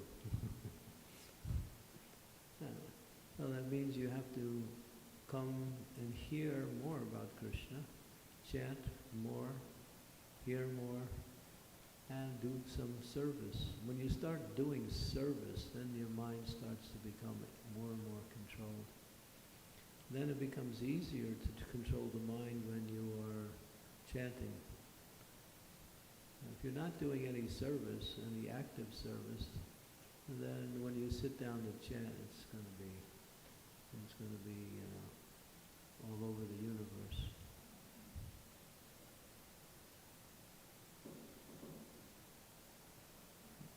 Yeah. And some of us have powerful minds, some of us have less powerful minds. Some of us, our minds are not so powerful. It's all due to our past karma, but in any case, still we have to direct whatever mental power is there towards Krishna. Just like we see the deity. Okay, so you take an image of the deity in your mind, you keep that image throughout the day. That's the reason why we take darshan. It's not only we're taking darshan of the deities and getting the mercy of the deity, but it becomes like a mental image that we can carry with us. And we can reflect on it throughout the day. And then you're there. When you think of Krishna, you're with Krishna. When you chant Krishna's name, you're with Krishna.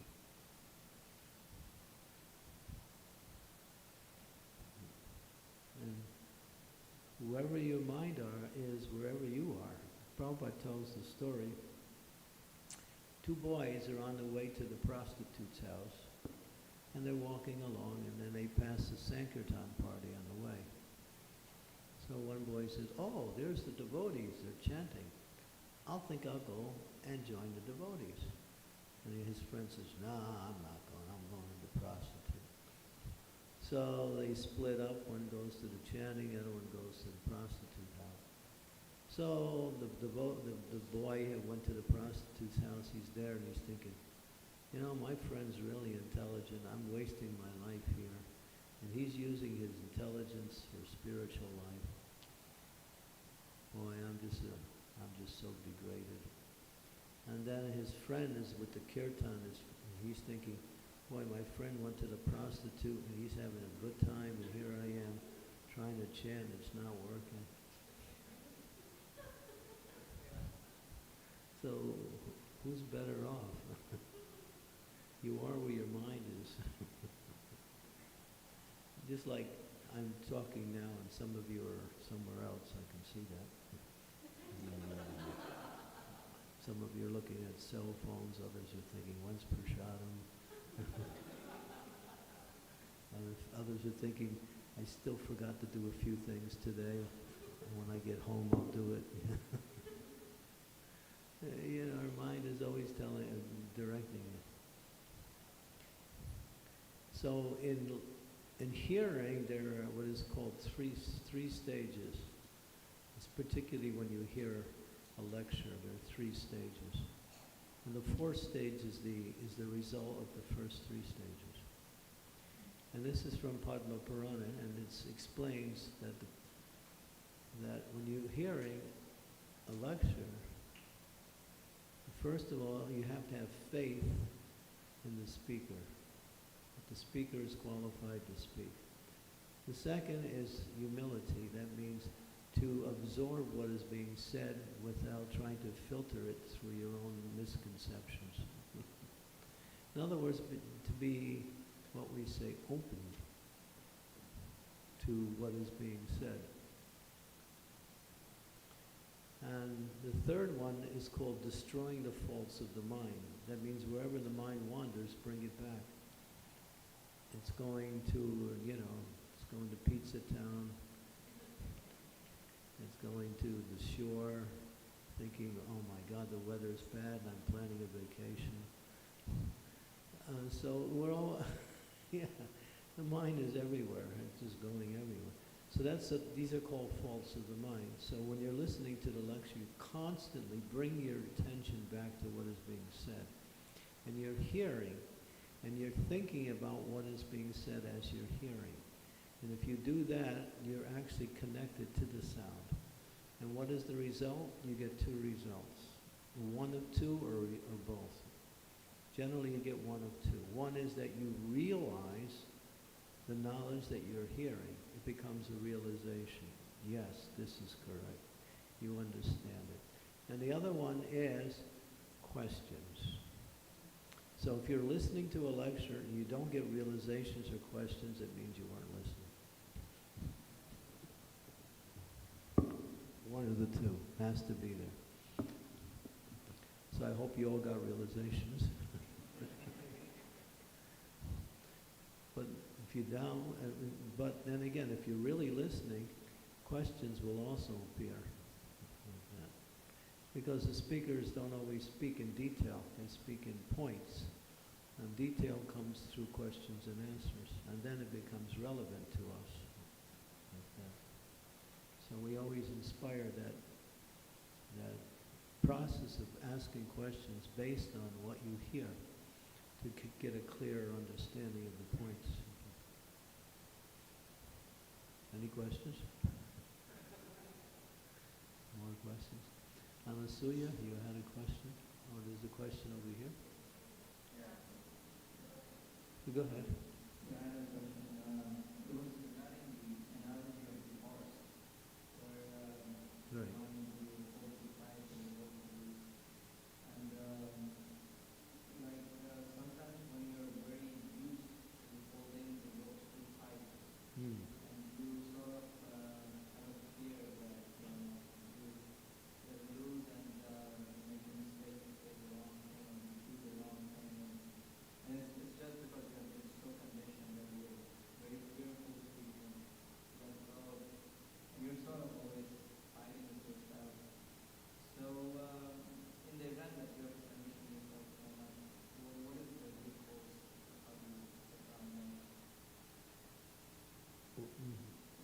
other words, there's a fear that comes from allowing the mind to do the wrong thing.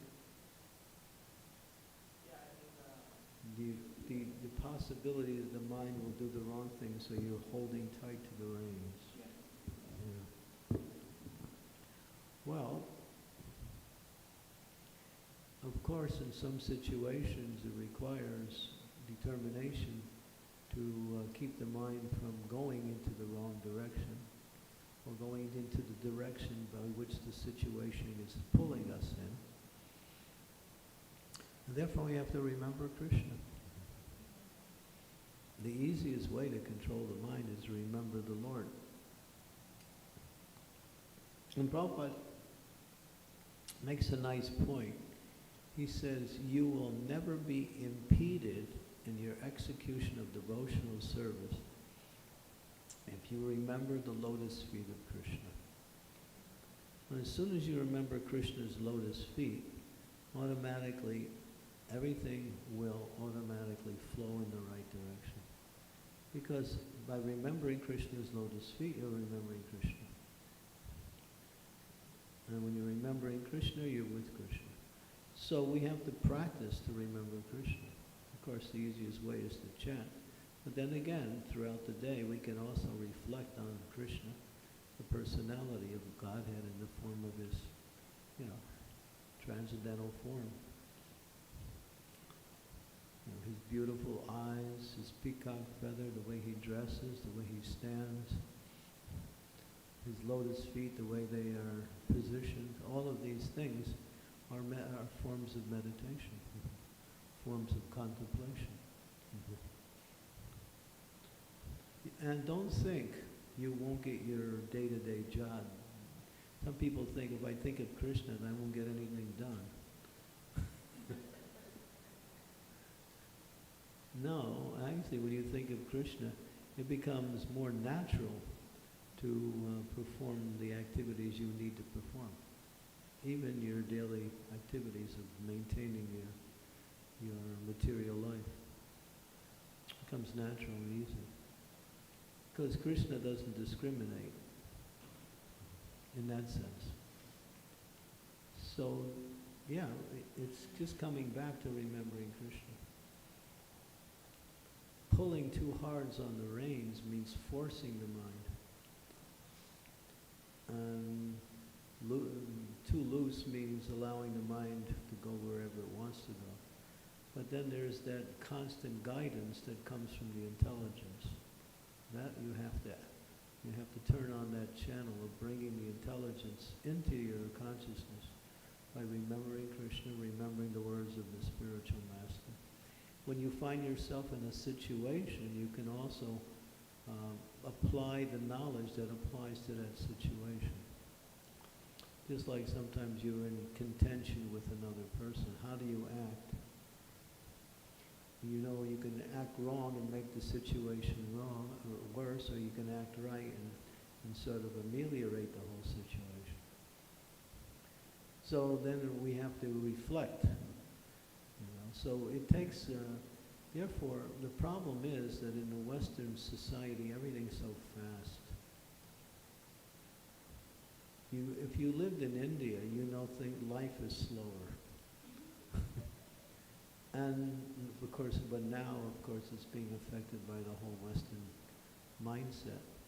But people were slower because generally they were more spiritually oriented. So a spiritual oriented person is more thoughtful. A material person is spontaneously engaged in material activities. And becomes some Raganuga Maya,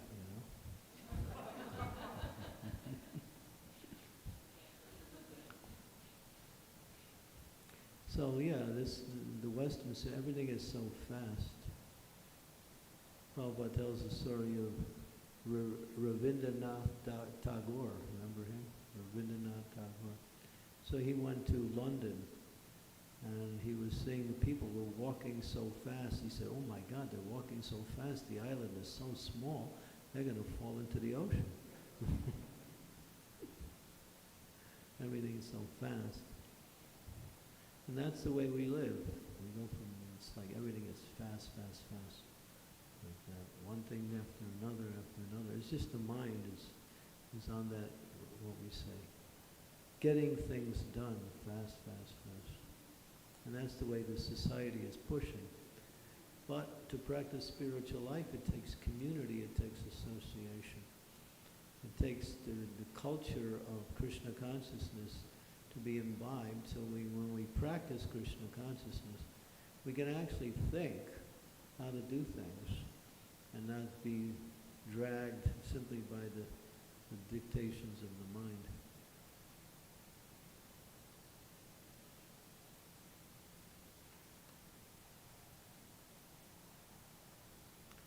So yeah, just remember Krishna, that's the answer. Try to remember Krishna. And if you're always remembering Krishna, then you will never be in that situation.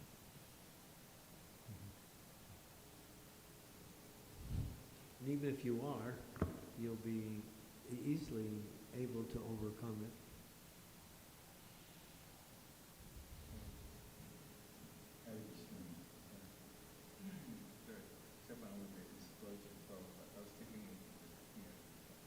Which one? The verse? One question. Actually, I also wanted to ask a question about the analogy about the horse. The whole too tight in the reins. Too tight. Too tight, yeah. Later on you said it meant forcing the mind. Yeah. Yeah. Krishna uses the analogy of a horse. If you pull it too tight, it'll jump. Yeah. It's going to jump, and if you let it too loose, then the horse will just go wherever it wants. So my question is, if you regulate your day, at this time I do this time I do this, and so on, would that be analogous to keeping the reins steady on the horse? Yeah, regulation is, Krishna also mentions that in the Bhagavad Gita. That by regulating the senses, then one can overcome the greatest enemy, lust. Yeah, so regulation is important. But one should strive for regulation but not be attached to regulation. In other words, one should regulate one's life, but one should not be fanatically attached to the regulation. One should be able to see what is important.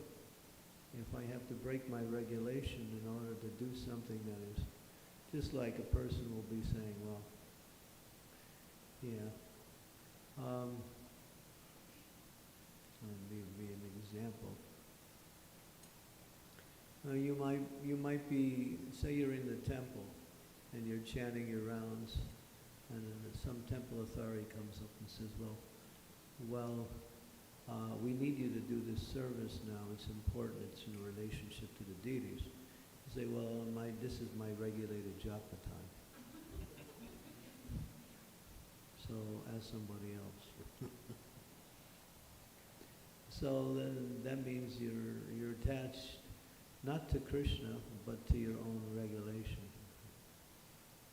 So there are circumstances which may appear which may be more important at that time, and therefore one has to be able to see that and discriminate. But these are not necessarily things that are happening regularly. They don't happen regularly. Once you regulate, that'll be the more constant in your life.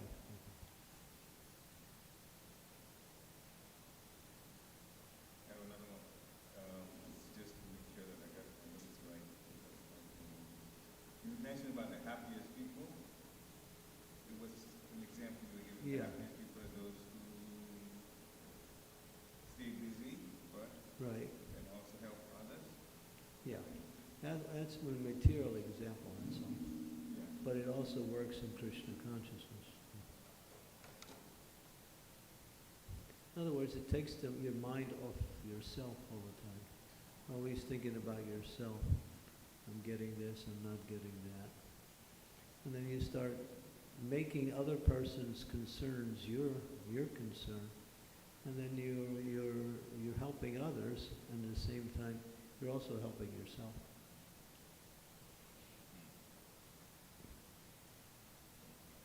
There's two ways to solve a problem. One is to solve it, and the other one is to forget about it.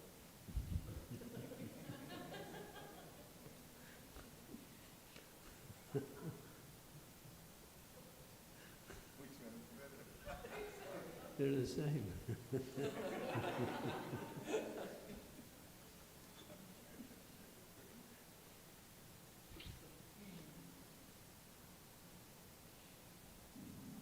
Yes, Anastasia. Hi, Krishna Maharaj. My question is, when you were mentioning that, I think you said that the easy way is to neglect the mind. This is what Prabhupada mentions in that first line. He said, there is one easy way to control the mind, neglect. And then he expands. He said, the mind is always telling us what to do. So one has to learn to neglect the demands of the mind. That's one way. That's not the only way to control the mind. My question, Maharaj, is, referencing to what Prabhupada said, is how are we able to differentiate that we are neglecting the mind for the right purpose? Because the mind is such a restful. Yeah. Well, you have to understand what is the difference between material and spiritual. What is the difference between what is to be done and what is to be avoided. So that takes some discrimination. Discrimination is based on using your intelligence to understand the instructions of the spiritual master and Krishna.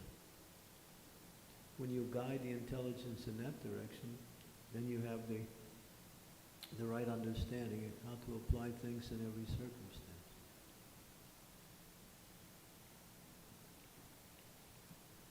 It may not always be perfect, but you're developing the perfect process. Because you have to understand, to control the mind is not, even if you decide to control the mind, say, wow, I heard this class today at the temple, I'm going to really control my mind. Good luck. It's going to take some work. It's not going to happen overnight. You have to really, continue to work on it. And gradually the mind becomes a friend. Gradually. It doesn't happen overnight because, as we mentioned, the mind is very conditioned by its past activities, both in this life and in previous lives. And these elements for previous lives will also arise occasionally in this life. Sometimes they call them idiosyncrasies, certain characteristics of a person's personality that may be flukes or flaws, or just something unusual. Where does it come from? It may come from our past karma.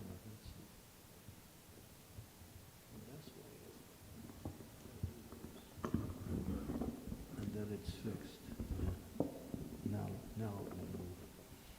It's this guy. Yeah.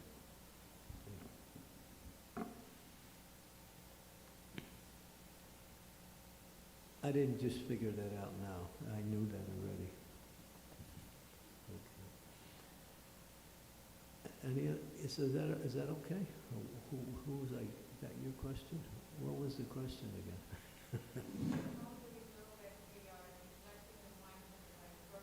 How do we differentiate that Yeah, neglecting the mind for the right purpose? You have to know. But if you're not sure, just chant Hare Krishna.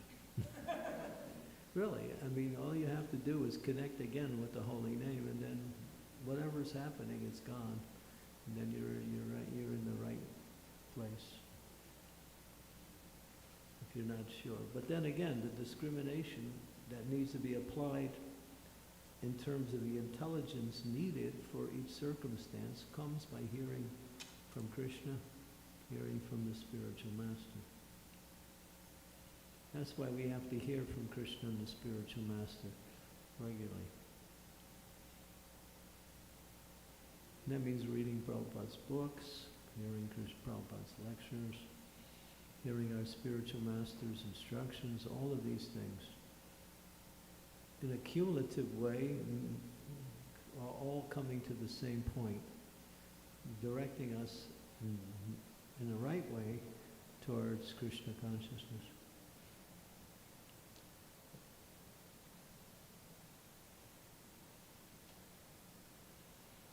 Anything else?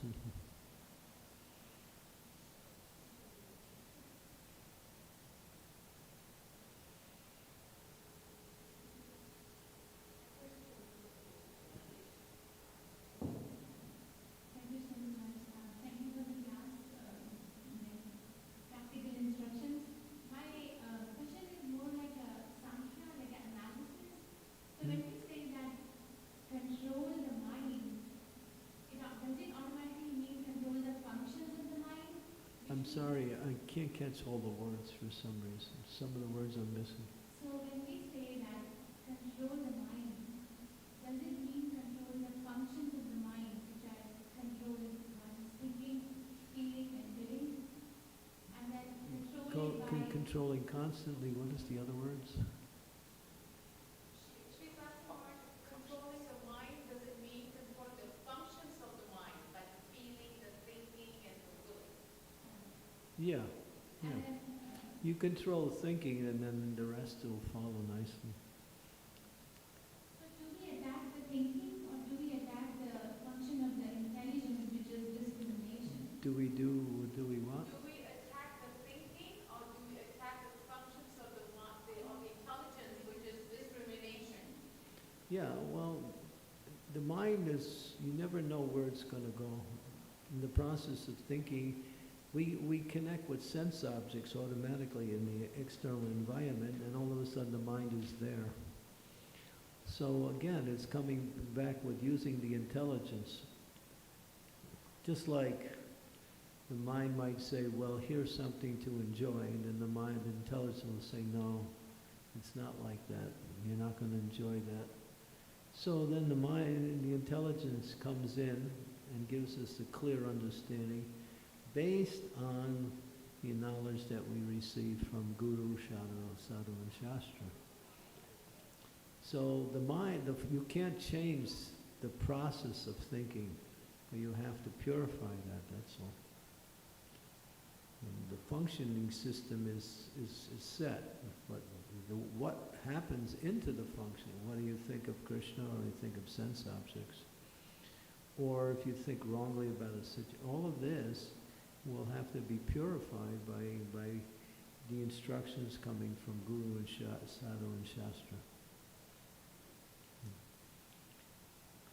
So you apply those things. You learn to. You see, it's not like you have to stop and think of everything. In the beginning, when you're first practicing this, it's a slow process. And then the mind starts to get conditioned in the right way, and then it becomes part of you. Once it becomes part of you, it becomes part of your character. You're changing your character from material to spiritual character, from material personality to spiritual personality. Then as you imbibe the right mood and the right qualities, then you're actually transforming. What are you doing? You're bringing the soul more into its own awareness. So then you're acting on the spiritual platform and not on the material platform anymore.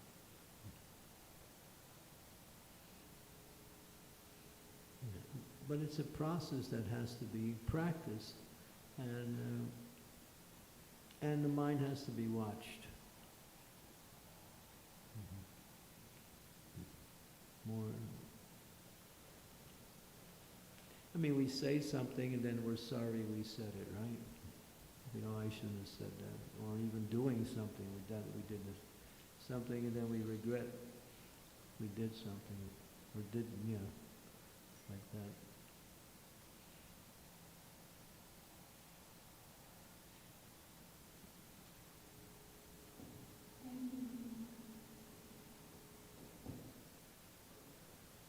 Is this class too long?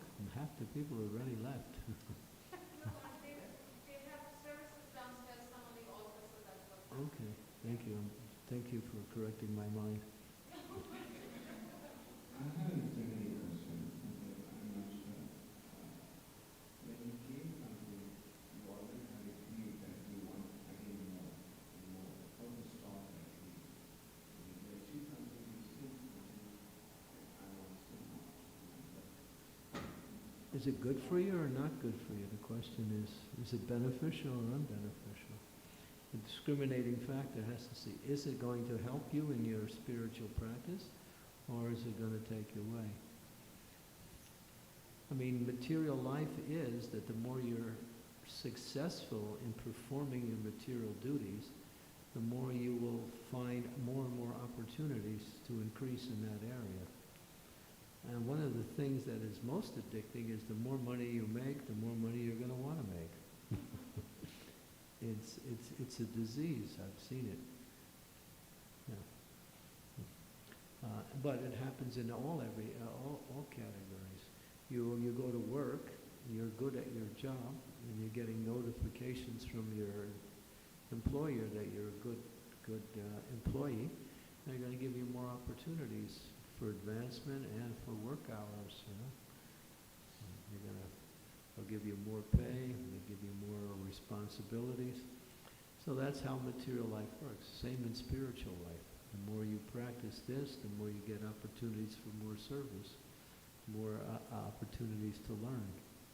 And so whatever you put your attention on, if you're successful in that area, you can expect that area will expand automatically. It just happens. Material success leads to more, but spiritual success leads to more. It's depending on where you want to put your attention. That's it. But then again, our attention is somewhat fueled by our desire. If we want Krishna, we can get Krishna, but if we want Maya, we'll get Maya. But then the idea is changing your desire from Maya to Krishna.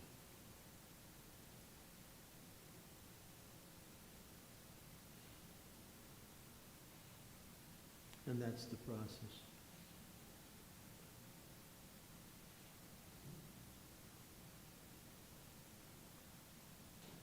Anything else? Brett?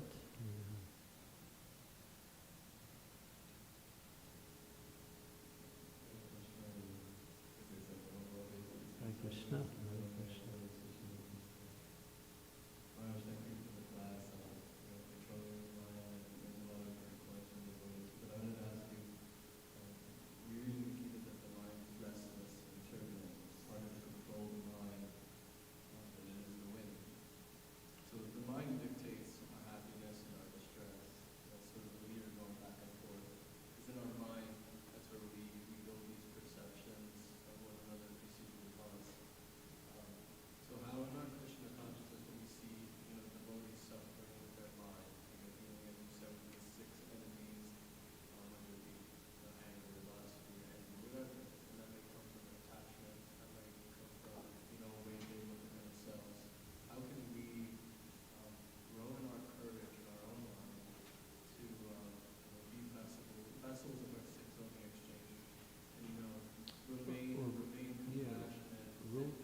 Swami gives the formula.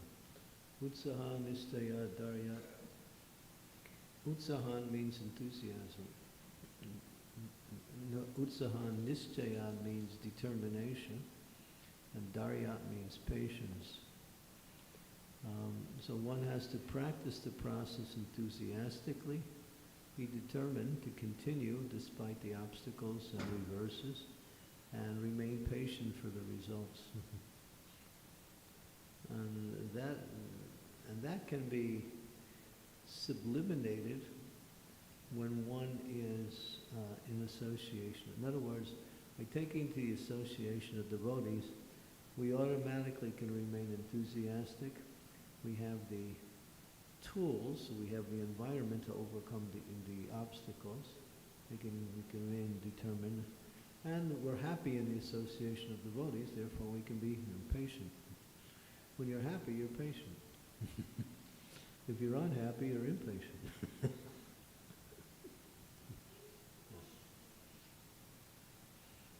So follow that. That's from Rupa Goswami's Upadeshamrita, verse number 3. So number 2, the 6 things that destroy bhakti. Verse 3, the 6 things that support bhakti. So the 6 things are enthusiasm, determination, patience, hearing and chanting the glories of the Lord, giving up the association of non-devotees, and following the process as given by the spiritual master. These are the 6 things that are favorable. The 6 things that are unfavorable to devotional service is overeating, over-collecting material things. What is the other? What's the second one?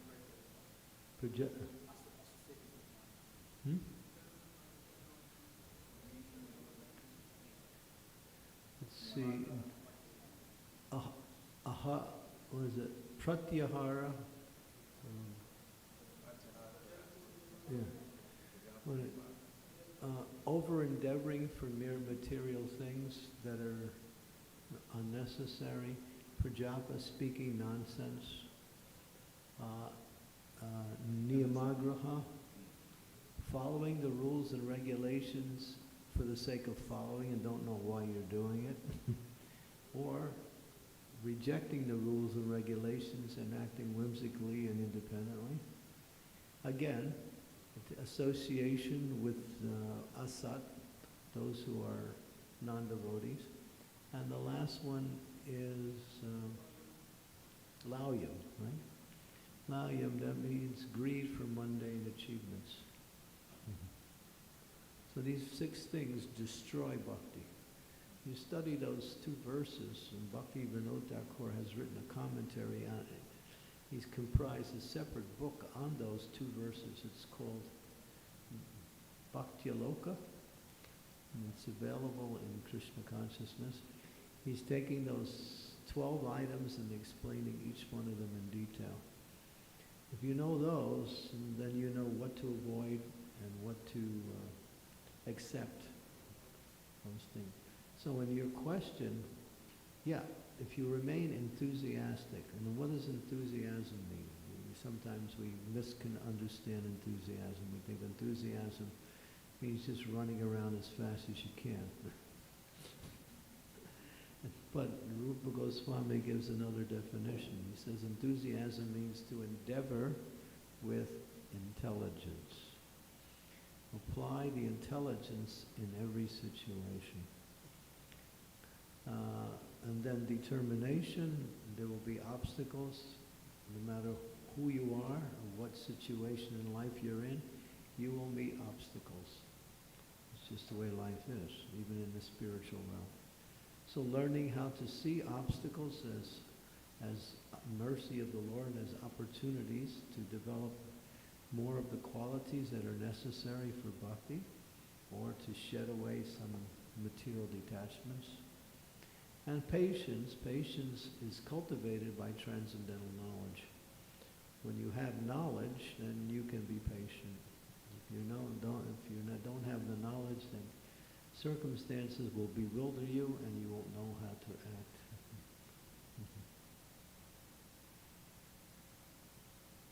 Yeah, so these are some of the principles. So take that, Upadeshamrita is only 11 verses, but the 2nd and 3rd verse is in a book, Bhaktyaloka by Bhakti Vinod Thakur. It's a really good, I give a seminar on those 2 verses. I haven't given that seminar in years, but yeah, it's a very important part of our devotional service, knowing what's favorable and what's unfavorable. When you go to a job, you have to know what to do and what to avoid.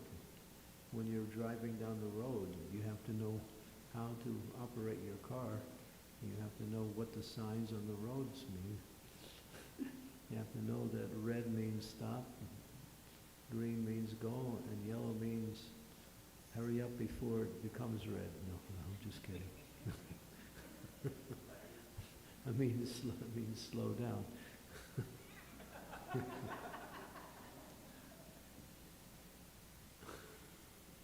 So I'm just using that as an example to show that in every aspect of life there is a set of principles that are applied in order to do whatever activity, just like when you're in marriage. If you think marriage is just coming together with the opposite sex and having kids, then you'll miss the whole point, and your marriage will be a mess. There are principles that govern successful marriages, and you have to learn those principles and apply. Every aspect of life has been covered in the Vedas. Everything. From how to get up in the morning to how to go to bed at night. Everything is there in the Vedas. How to live life both materially and spiritually. Practical, material principles that make life, what we say, doable, and spiritual activities which make our consciousness elevated to it. It's all there. The knowledge is available. If we make mistakes and we get bewildered by what happens, that means we just don't know why things are happening the way they are.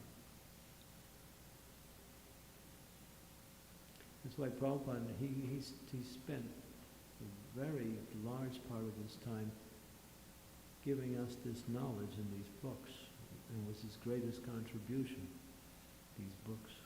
So read the books, hear the lectures, and then you'll understand what to do and what to avoid.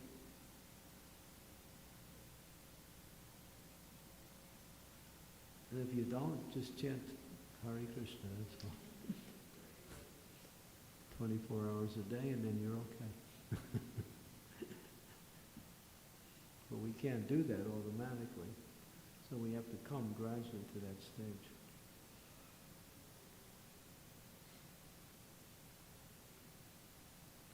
Any other questions? I think we exhausted. One more?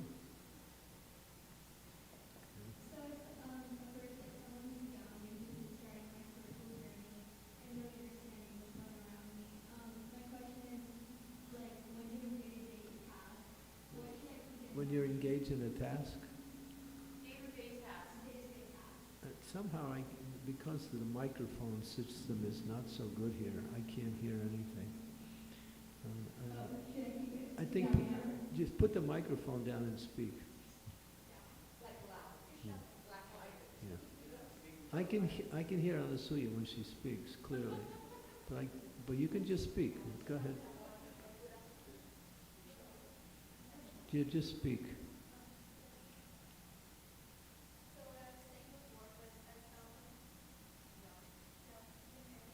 Yeah.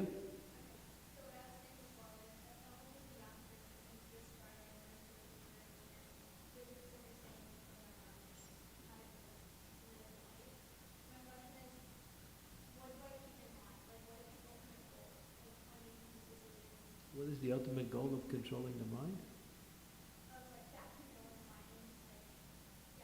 Directing the mind towards Krishna. Yeah. The mind will go wherever it wants to go, but the soul is looking for Krishna. And unless the mind cooperates with the soul, the mind will take you everywhere, away from Krishna. So the goal of Krishna consciousness is direct the mind towards Krishna. That's all. Therefore we have a variety of activities. Hearing about Krishna, chanting about Krishna, serving Krishna, offering prayers to Krishna, worshipping Krishna, becoming Krishna's friend. There's so many activities that make up devotional service, all centered around connecting the mind to Krishna. That's the whole thing. Become Krishna conscious. If you're Krishna conscious, you're happy. If you're Krishna consciousness, you are free from all the anxieties that come by way of living in this material world. Now, a spiritual person may have anxiety, but they're spiritual anxieties. Like, I want to do more service, I want to do better service. So there's a type of anxiety that comes with that. But that's spiritual, and that's good.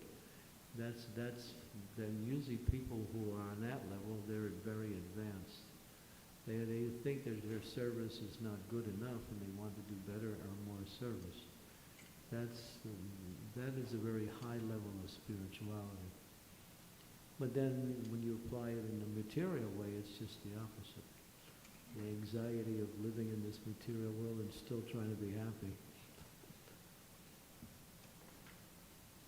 So directing the mind to Krishna, that's all. That's our whole process. Everything centers around that. Therefore, it's in the Mahabharata, but it's mentioned in the Chaitanya Charitamrita that there's a verse. I don't know if maybe if you can remember that verse.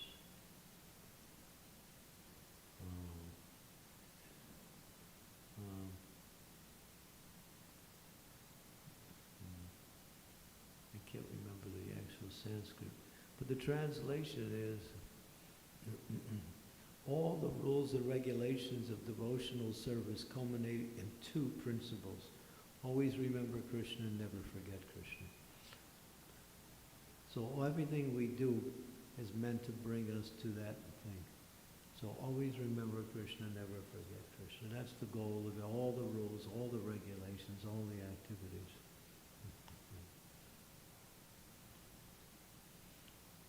There's 64 rules and regulations, but these two are the sum total of all 64. Always remember Krishna, never forget Krishna.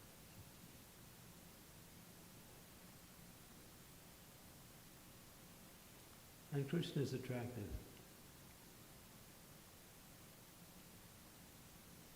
He's a nice guy, yeah.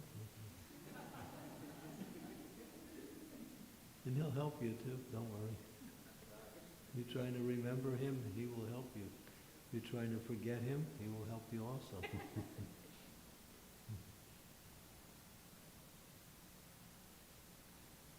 That's the sum total of all spiritual practices. Who knows that verse? Anybody know that verse? It's from the Mahabharata, but it's in, I think it's in Chaitanya Charitamrita Madhya Lila chapter 22 verse 113. Do we have that? Madhya Lila?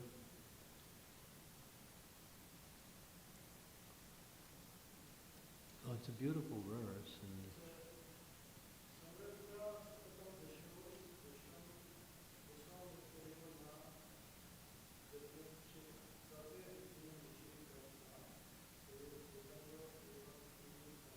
yeah, you got it. Yeah, that's the verse. Can you read the translation?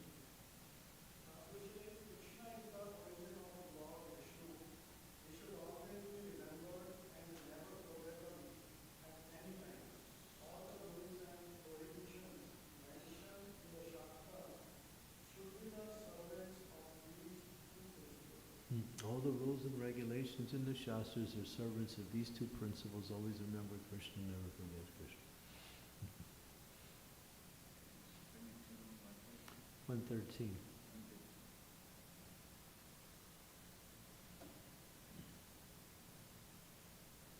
It's from the Mahabharata, but it's placed in the Chaitanya Charitamrita.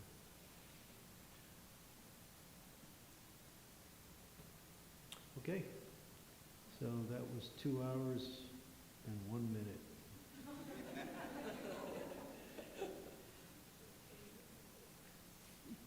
That was a long class. But the subject matter is quite extensive, so we can discuss the principles of the mind forever. Okay, so remember one thing, never trust your mind. Only trust Krishna. Okay, thank you. Jai Prabhupada ki jai.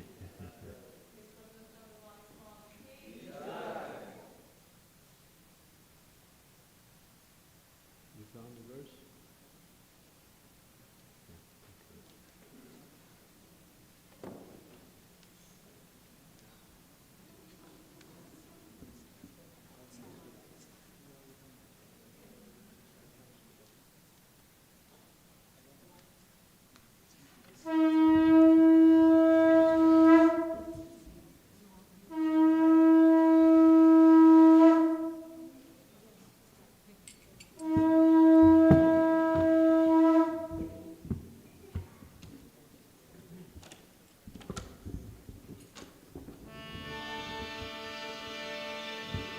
Namah Vishnupadaya Krishna Prasthaya Bhutale Srimate Bhaktivedanta Swami Iti Namine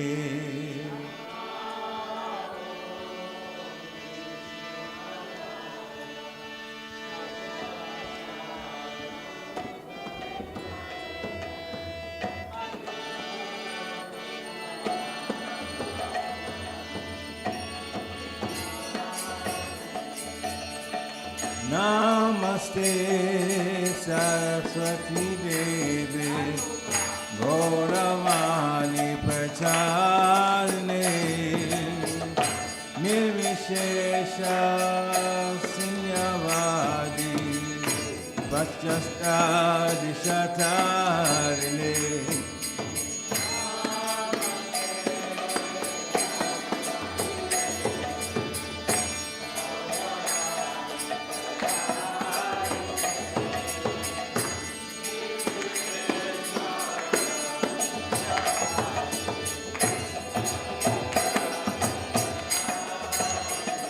Jaya Shri Krishna Chaitanya Prabhu Nityananda Shri Advaita Gadadhara Shivasadi Gaur Bhakta-vrinda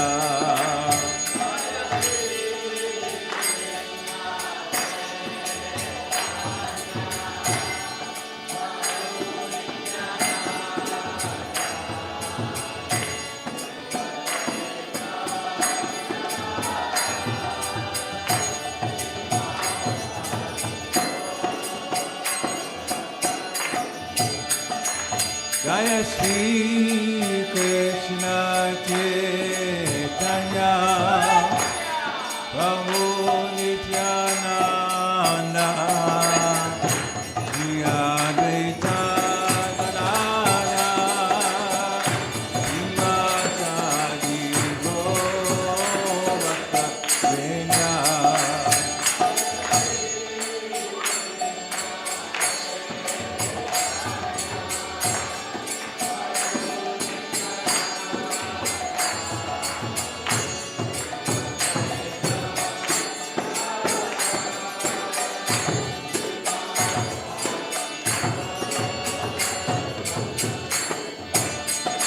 Jaya Gaur Bhakta-vrinda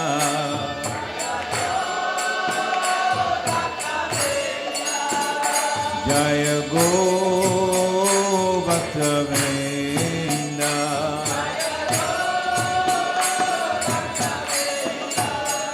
Jaya Gaur Bhakta-vrinda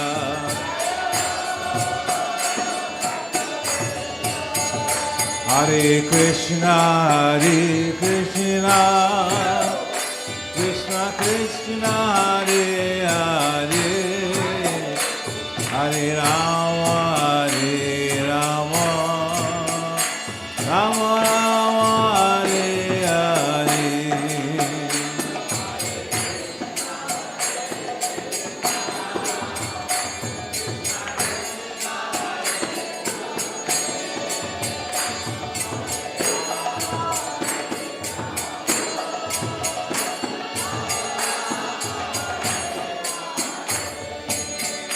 Hare Krishna,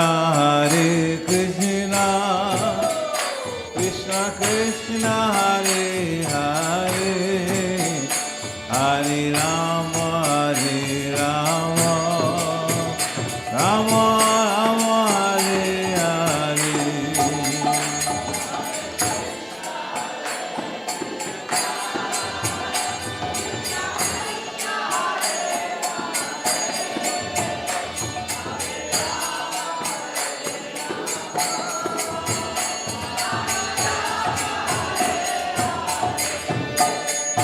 Hare Krishna,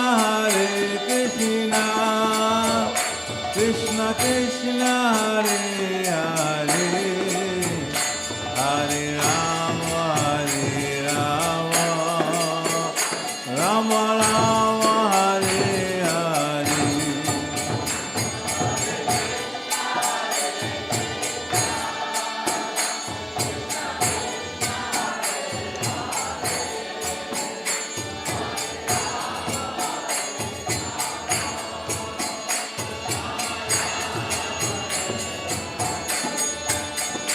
Hare Krishna, Krishna Krishna, Hare Hare, Hare Rama, Rama Rama, Hare Hare.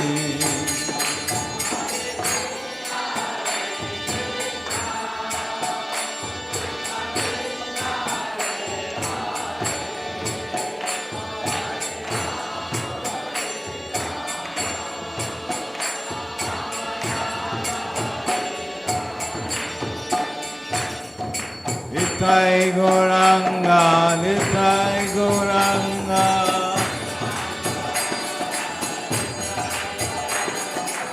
Nitai Gauranga, Nitai Gauranga.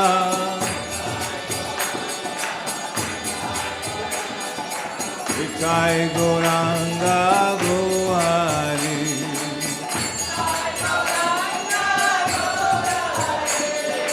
Nitai Gauranga, Gohari.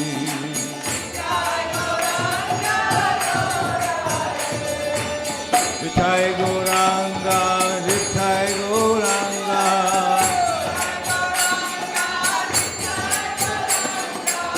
Nitai Gauranga, Nitai Gauranga.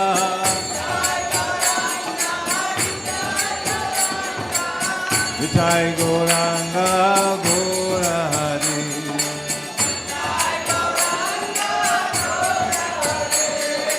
Nitai Gauranga, Gaurahari.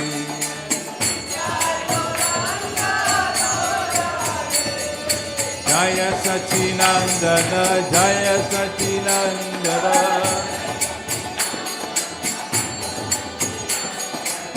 Jaya Sachinandana, Jaya Sachinandana.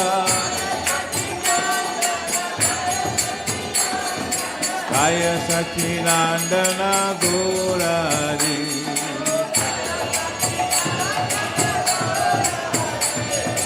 Jaya Sachinandana, Gaurahari.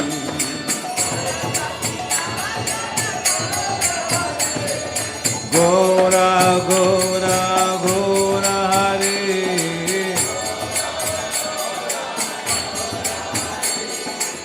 Gaura, Gaura, Gaura Hari.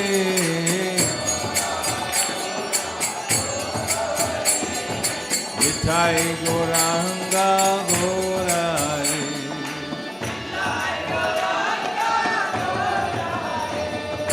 Nitai Gauranga, Gaurahari.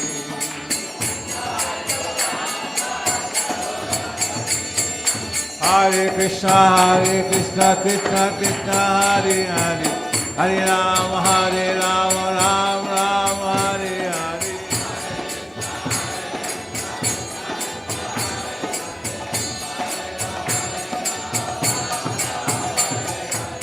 Hare Krishna, Krishna Krishna, Hare Hare. Hare Rama, Rama Rama, Hare Hare.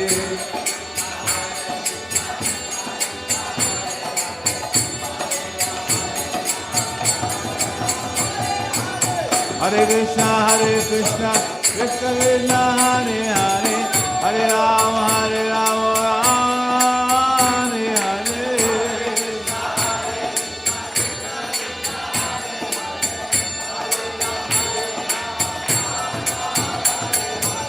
Hare Krishna, Krishna Krishna, Hare Hare. Hare Rama, Rama Hare Hare.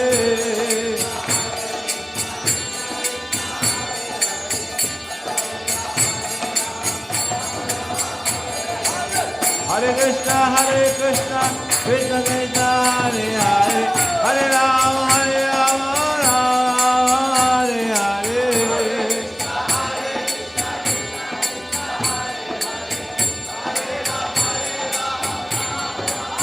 Haribo, Haribo, Haribo, Nitai Gaura Haribo.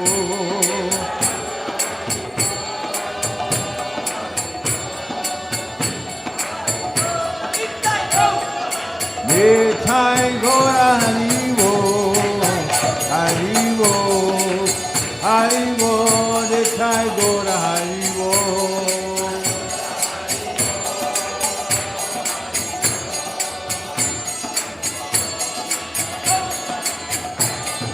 Hare Krishna, Krishna Krishna, Hare Hare, Hare Rama, Rama Rama, Hare Hare.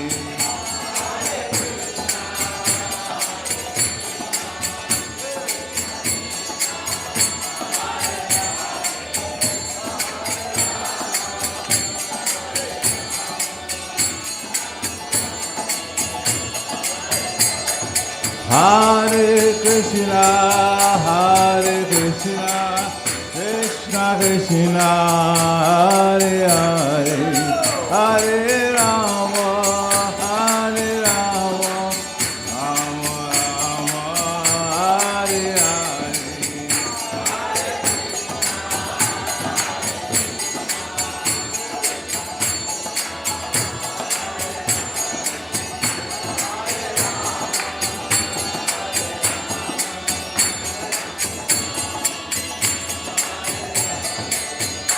Hare Krishna,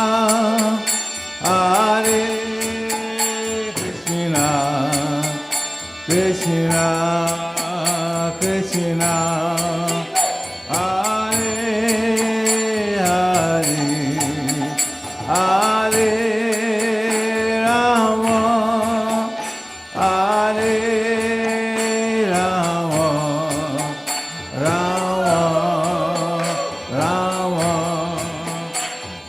Hare Hare.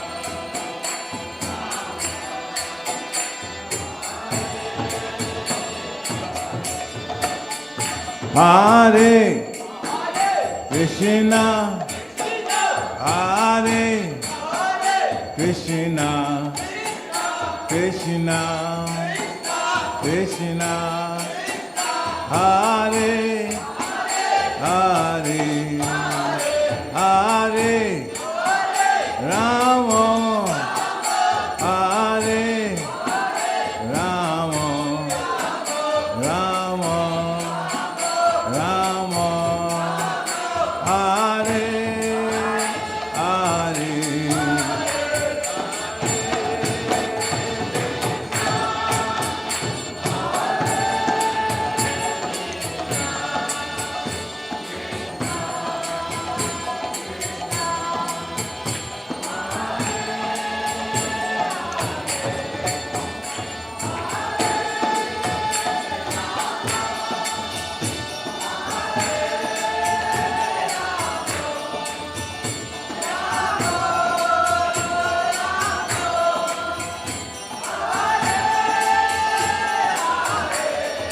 Hare Krishna,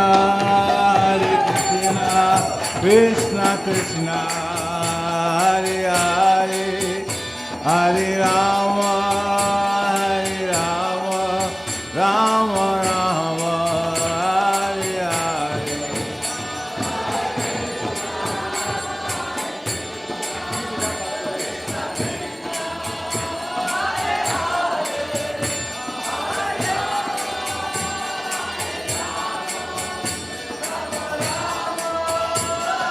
Itai Gora Haribo, Haribo, Haribo, Itai Gora Haribo.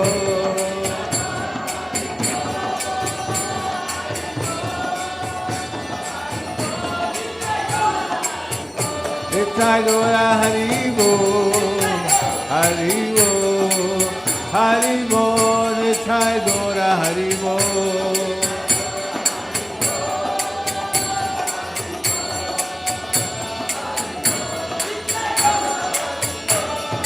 Haribo,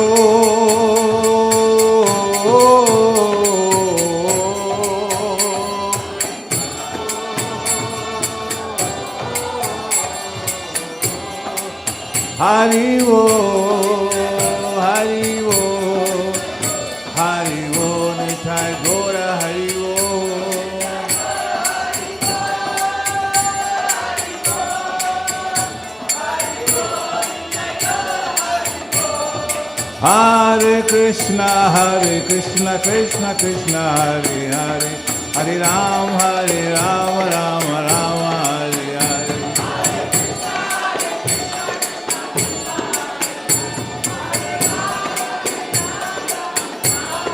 Hare Krishna, Krishna Krishna, Hare Hare, Hare Ram, Ram Ram, Hare Hare.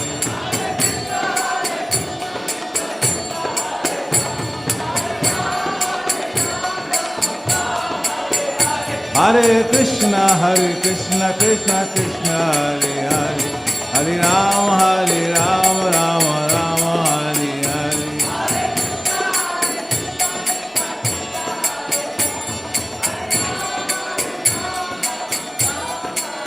Hare Krishna, Krishna Krishna, Hare Hare, Hare Rama, Rama Rama, Hare Hare.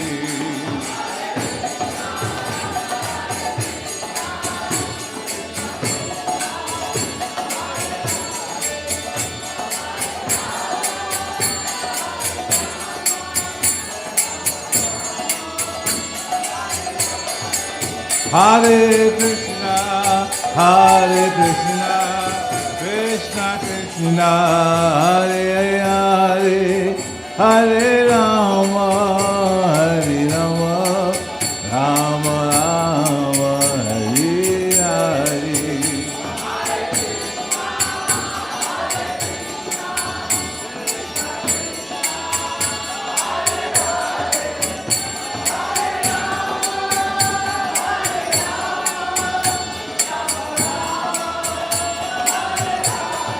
Jaya Jagannath, Jaya Jagannath, Jaya Baladeva, Jaya Subhadra.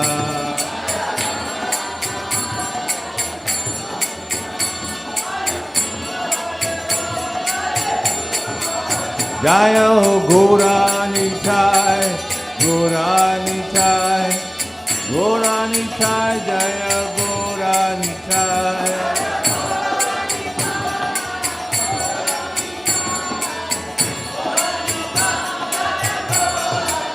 Jaya Jagat Guru Srila Prabhupada, Jaya Jagat Guru Srila Prabhupada.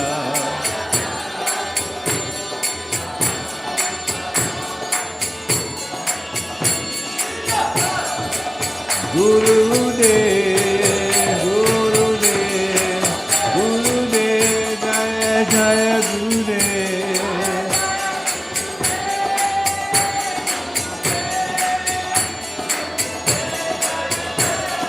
Nithai Gora Haribo, Haribo, Haribo, Nithai Gora Haribo.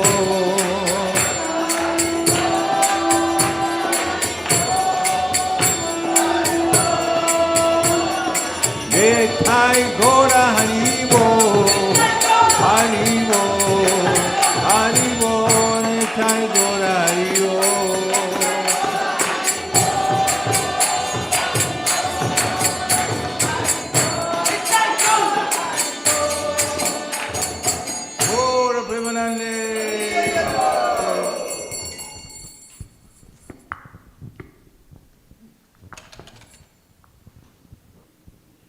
Jayom Vishnupad Paramahans Parivachak Acharya Astottara Satta Sri Sriman His Divine Grace A.C. Bhaktivedanta Swami Srila Prabhupada Ki ISKCON Founder Acharya His Divine Grace Srila Prabhupada Ki Jayom Vishnupad Paramahans Parivachak Acharya Astottara Satta Sri Sriman His Divine Grace Srila Bhaktivedanta Saraswati Maharaj Ki Ananta Gauri Vaishnavinda Ki Namacharya Srila Haridas Thakur Ki Sri Rup Sanatana Bhattacharya Sri Jiva Gopal Bhatt Das Raghunath Sargo Swami Ki Prem Se Kaho Sri Krishna Chaitanya Prabhu Nityananda Sri Advaita Gadadhara Sivasari Gaur Bhakta Vrinda Ki Sri Sri Radha Krishna Gopa Gopinath Shyamakund Radhaku Giri Govardhan Ke, Vrindavan Dham Ke, Navadvip Mayapur Dham Ke, Jagannath Puri Dham Ke, Gangamai Ke, Jamuna Mai Ke, Tulasi Devi Ke, Bhakti Devi Ke, Samaveda Bhakta Vrinda Ke, Sri Sri Radha Damodar Ke, Jagannath Baladev Subhadra Maharani Ke, Sri Sri Gaura Nitai Ke, Sri Harinam Shankirtan Ke, Transcendental Book Distribution K, Nitai Gaur Premanande. Glories to the assembled devotees. Glories to the assembled devotees. All glories to the assembled devotees. Glories to Shri Guru and Shri Gauranga. Ila Prabhupada ki. Namaste Narasringhaya. Namaste Namaste Narasringhaya.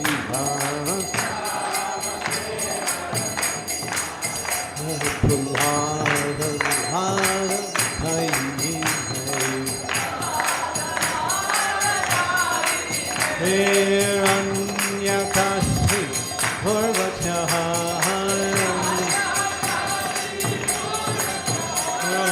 Sivadantana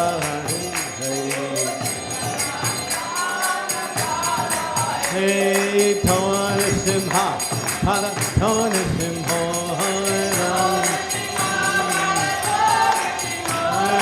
Toya Toya Amita Tona Simha, Bahir Simha, Rida, anything Bahir Simha, Rida, anything Hey!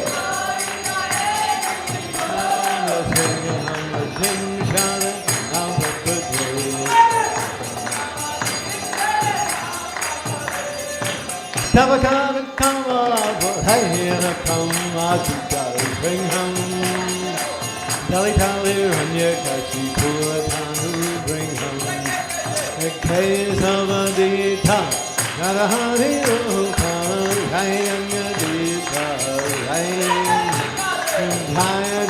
dita hayanya dita Tavakana kama Buddha Sringham Dhalita Hanyakashipo Hey!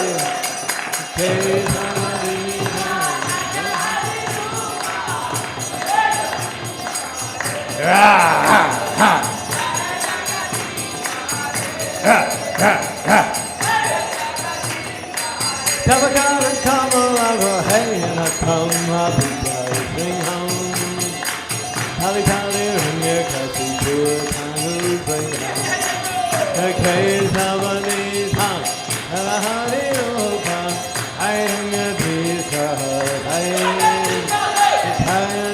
Bisa Ayanga Bisa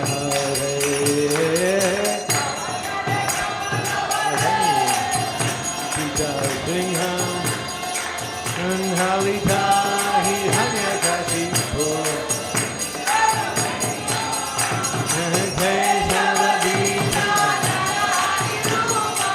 Ra ra ra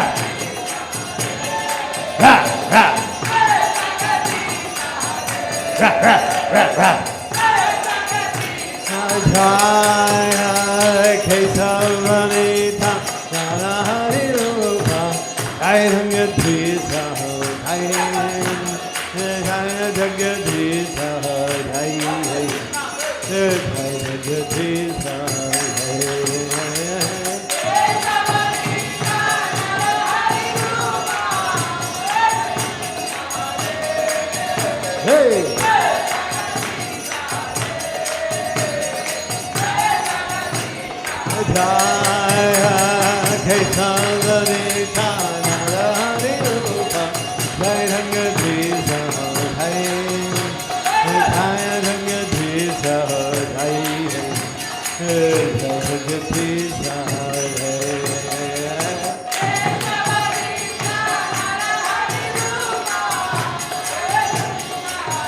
Jaya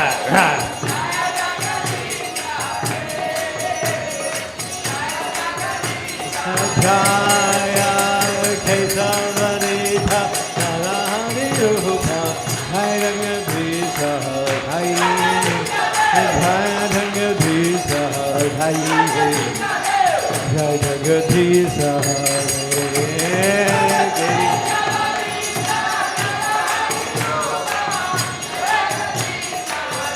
Sing it, hey! Hey! Jaya Kesavanita Narahari Rupa Jaya Dvisa Jai Jaya Dvisa Jai Jaya Dvisa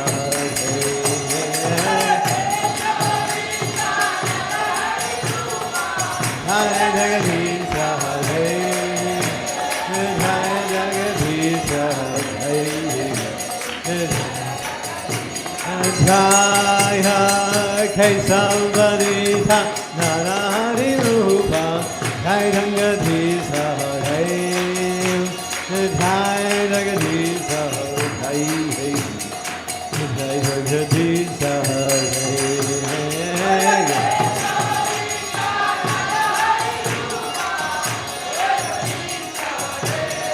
Sing it in.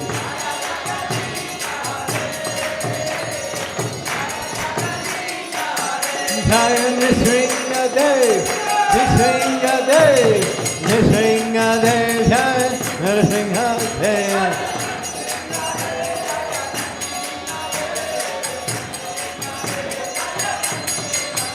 Jaya Nisringa Dev, Nisringa Dev, Nisringa Dev, Jaya Nisringa Dev.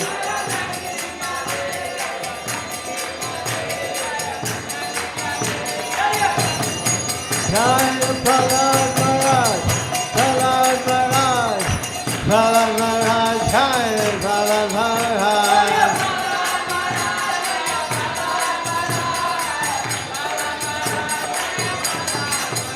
Jaya Prahlad Maharaj, Prahlad Maharaj, Prahlad Maharaj, Jaya Prahlad Maharaj.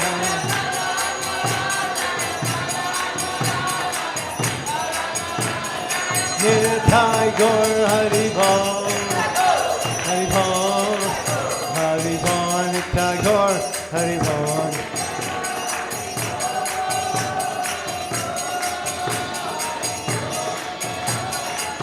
Sri Nrsinga Bhagavan Ke, Sri Prahlad Maharaj Ke, Nitai Gaur Premanande.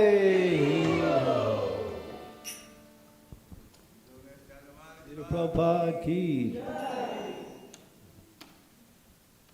Don't do that.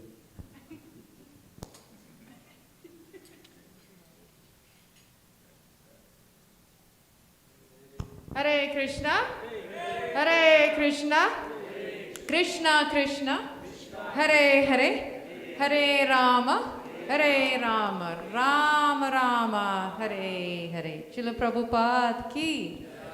We want to welcome devotees. I know we're a little bit late, but that's okay. We've never had Candramauli Swami with us for a little over a year, so we're very excited that Maharaj is with us. We thank you, Maharaj, for giving us your time and your energy and your effort and everything that comes, and your mercy. He's thinking.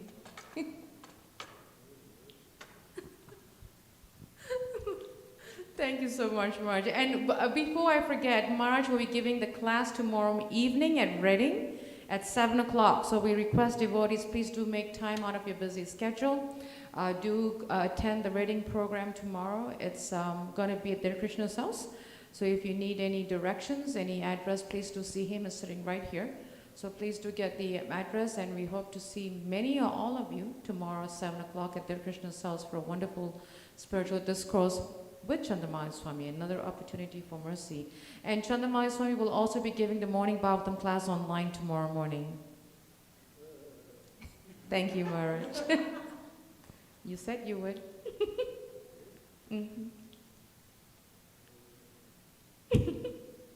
last week. But March, whatever suits you. Haribol! Great, awesome. Thank you, Maharaj. So we all will also get to hear Candramauli Swami tomorrow morning on Bhagavatam class. So please do join us at 8 o'clock, and we always post up the link. So please, we look forward to seeing all of you. Few announcements. One is we want to thank Candramauli Swami and Ritarvija Swami on behalf of my husband and I. We're very happy that both our girls got initiated by the mercy of their spiritual master Ritarvija Swami. I'm trying to remember the names, so I have to really get used to it. Vrinda's new name is Manoharini Vrinda Devi Dasi. Thank you, girls. Dear friends, and Vishaka's name is Rajagopi Vishaka Devi Dasi. So, yeah, thank you so much for offering your blessings. We request devotees to please bless them so that they will never forget Krishna, always remember Krishna, and continue to obey and follow the orders of their spiritual master, which is very, very important. And speaking about that, we would also ask devotees to please bless Bhakta Bread, who has officially been accepted as an aspiring disciple of His Holiness Candramauli Swami yesterday. We're very happy that he's on the right path. We're very happy that he has chosen Candramauli Swami, and we ask devotees, please guide him, bless him, so that he can continue to progress and fulfill his spiritual master's instructions and take on Srila Prabhupada's mission forward. Haribol, very, very, very happy for you, Prabhu, very happy. A couple of announcements. August 11th is Balaram Jayanti, which is a Thursday. It's going to be an evening program, so we request devotees to please join us. On Balaram Jayanti, we will open the temple early at 12 o'clock. So that devotees can come participate in service. There's always service. There's never no service in any ISKCON temple. If you find one, do let me know, because I don't think that exists. So please do come and offer service. It's a beautiful day to do extra service on the Prince Day of Lord Balaram, who is the big brother of Krishna. So please do mark your calendars. And a week after that, August 19th, is Janmashtami. Yes. Very nice. That's one of our biggest festivals, you know, that we get a lot of devotees. It's going to be a lot of devotees means a lot of service.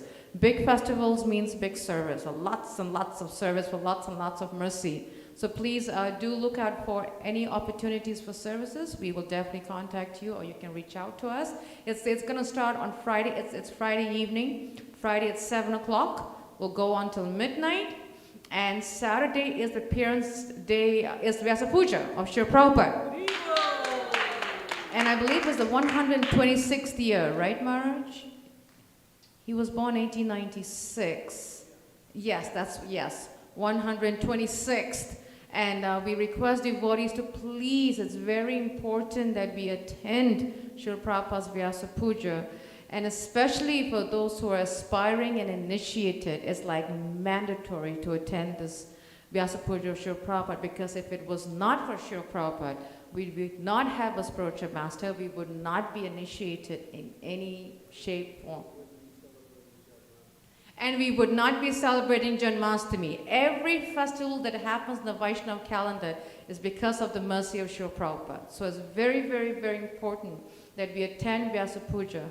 And we won't even know about Krishna. We want to be in an ISKCON temple. Like, there's so many things that we would not have had it not been for Srila Prabhupada. So please do mark your calendars. It's going to be an afternoon program, 4:30 on Saturday. So please do come out.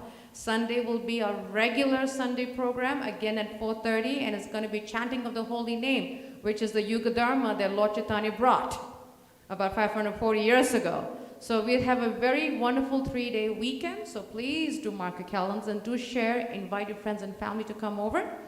And the week after that, we have our ISKCON of Harrisburg family picnic. A time to chill, a time to have fun. It's August 20 plus 7 is 27, right? Yes. It's August 27th, Saturday, 3 o'clock at the Adventure Park in Lamb's Gap Road. We will send out emails. I don't know if they have come out yet, but we will start sending them out by this week, hopefully. So please do mark. It's actually our way of temple management to say to all of you, thank you for all your service. So allow us to serve the community. So come out, have a good time, bring your sport equipment, whatever you have. That's a basketball court, a badminton. Yes, Maharaj. 7th. Saturday. Prabhupada's Basa Puja is the 20th, right? Which is a Saturday. So is my math correct?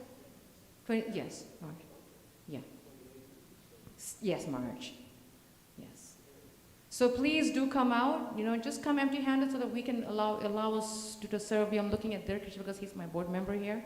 So he's part of the temple management. We've got to rock it this time. So let's, so please, mark your calendars and come out. 3 o'clock, let's have a very, very good time. And of course, we'll have our regular Sunday program. And September 3rd is Radhastami. Another wonderful festival. So please, it's a Saturday program at 4:30. So please do join us. We look forward to seeing a lot of devotees. And this is the time where we really engage more of the Matajis to really be involved in more services for Srimati Radharani. So please mark your calendar. And the last announcement is September 9th through the 11th is Men's Mantra Retreat in New Vrindavan. We are requesting all the men to leave the temple for 3 days. Have a jolly good time. It's wonderful with Bhakti Marg Swami, Anuttama Prabhu, Apurva Prabhu, a lot of senior Prabhupada disciples, and I think Mahatma Prabhu is going to be there. So please, Josh and Naveen are handling the trip, lack of a better word. So they're going to get all the men round up, and they are going to contact all the men. It's ages 18 and up. And our GBC has said even if you're 17, you can go. So Suvrat, you're in. So please take the opportunity to go. It's a wonderful, wonderful time for all the men to come together and really, really have a wonderful Sangha, wonderful workshops and seminars. So September 9th through 11th. Please mark your calendars. Before we close the program, please do have prasadam downstairs and to see the deities. Again, Maharaj, thank you so much. Thank you. And let's give a round of applause. It's so nice to have Maharaj's mercy with us. Thank you so much. And we look forward to seeing all of you next week and tomorrow evening. Tomorrow, 7 o'clock at Reading. Please do join us. Until then, Srila Prabhupada ki.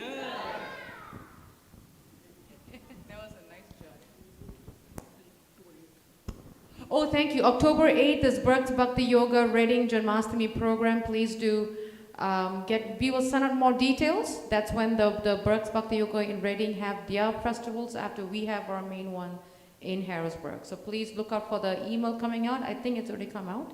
But do mark your calendars for that. It's a Saturday afternoon program. Oh, Hare Krishna.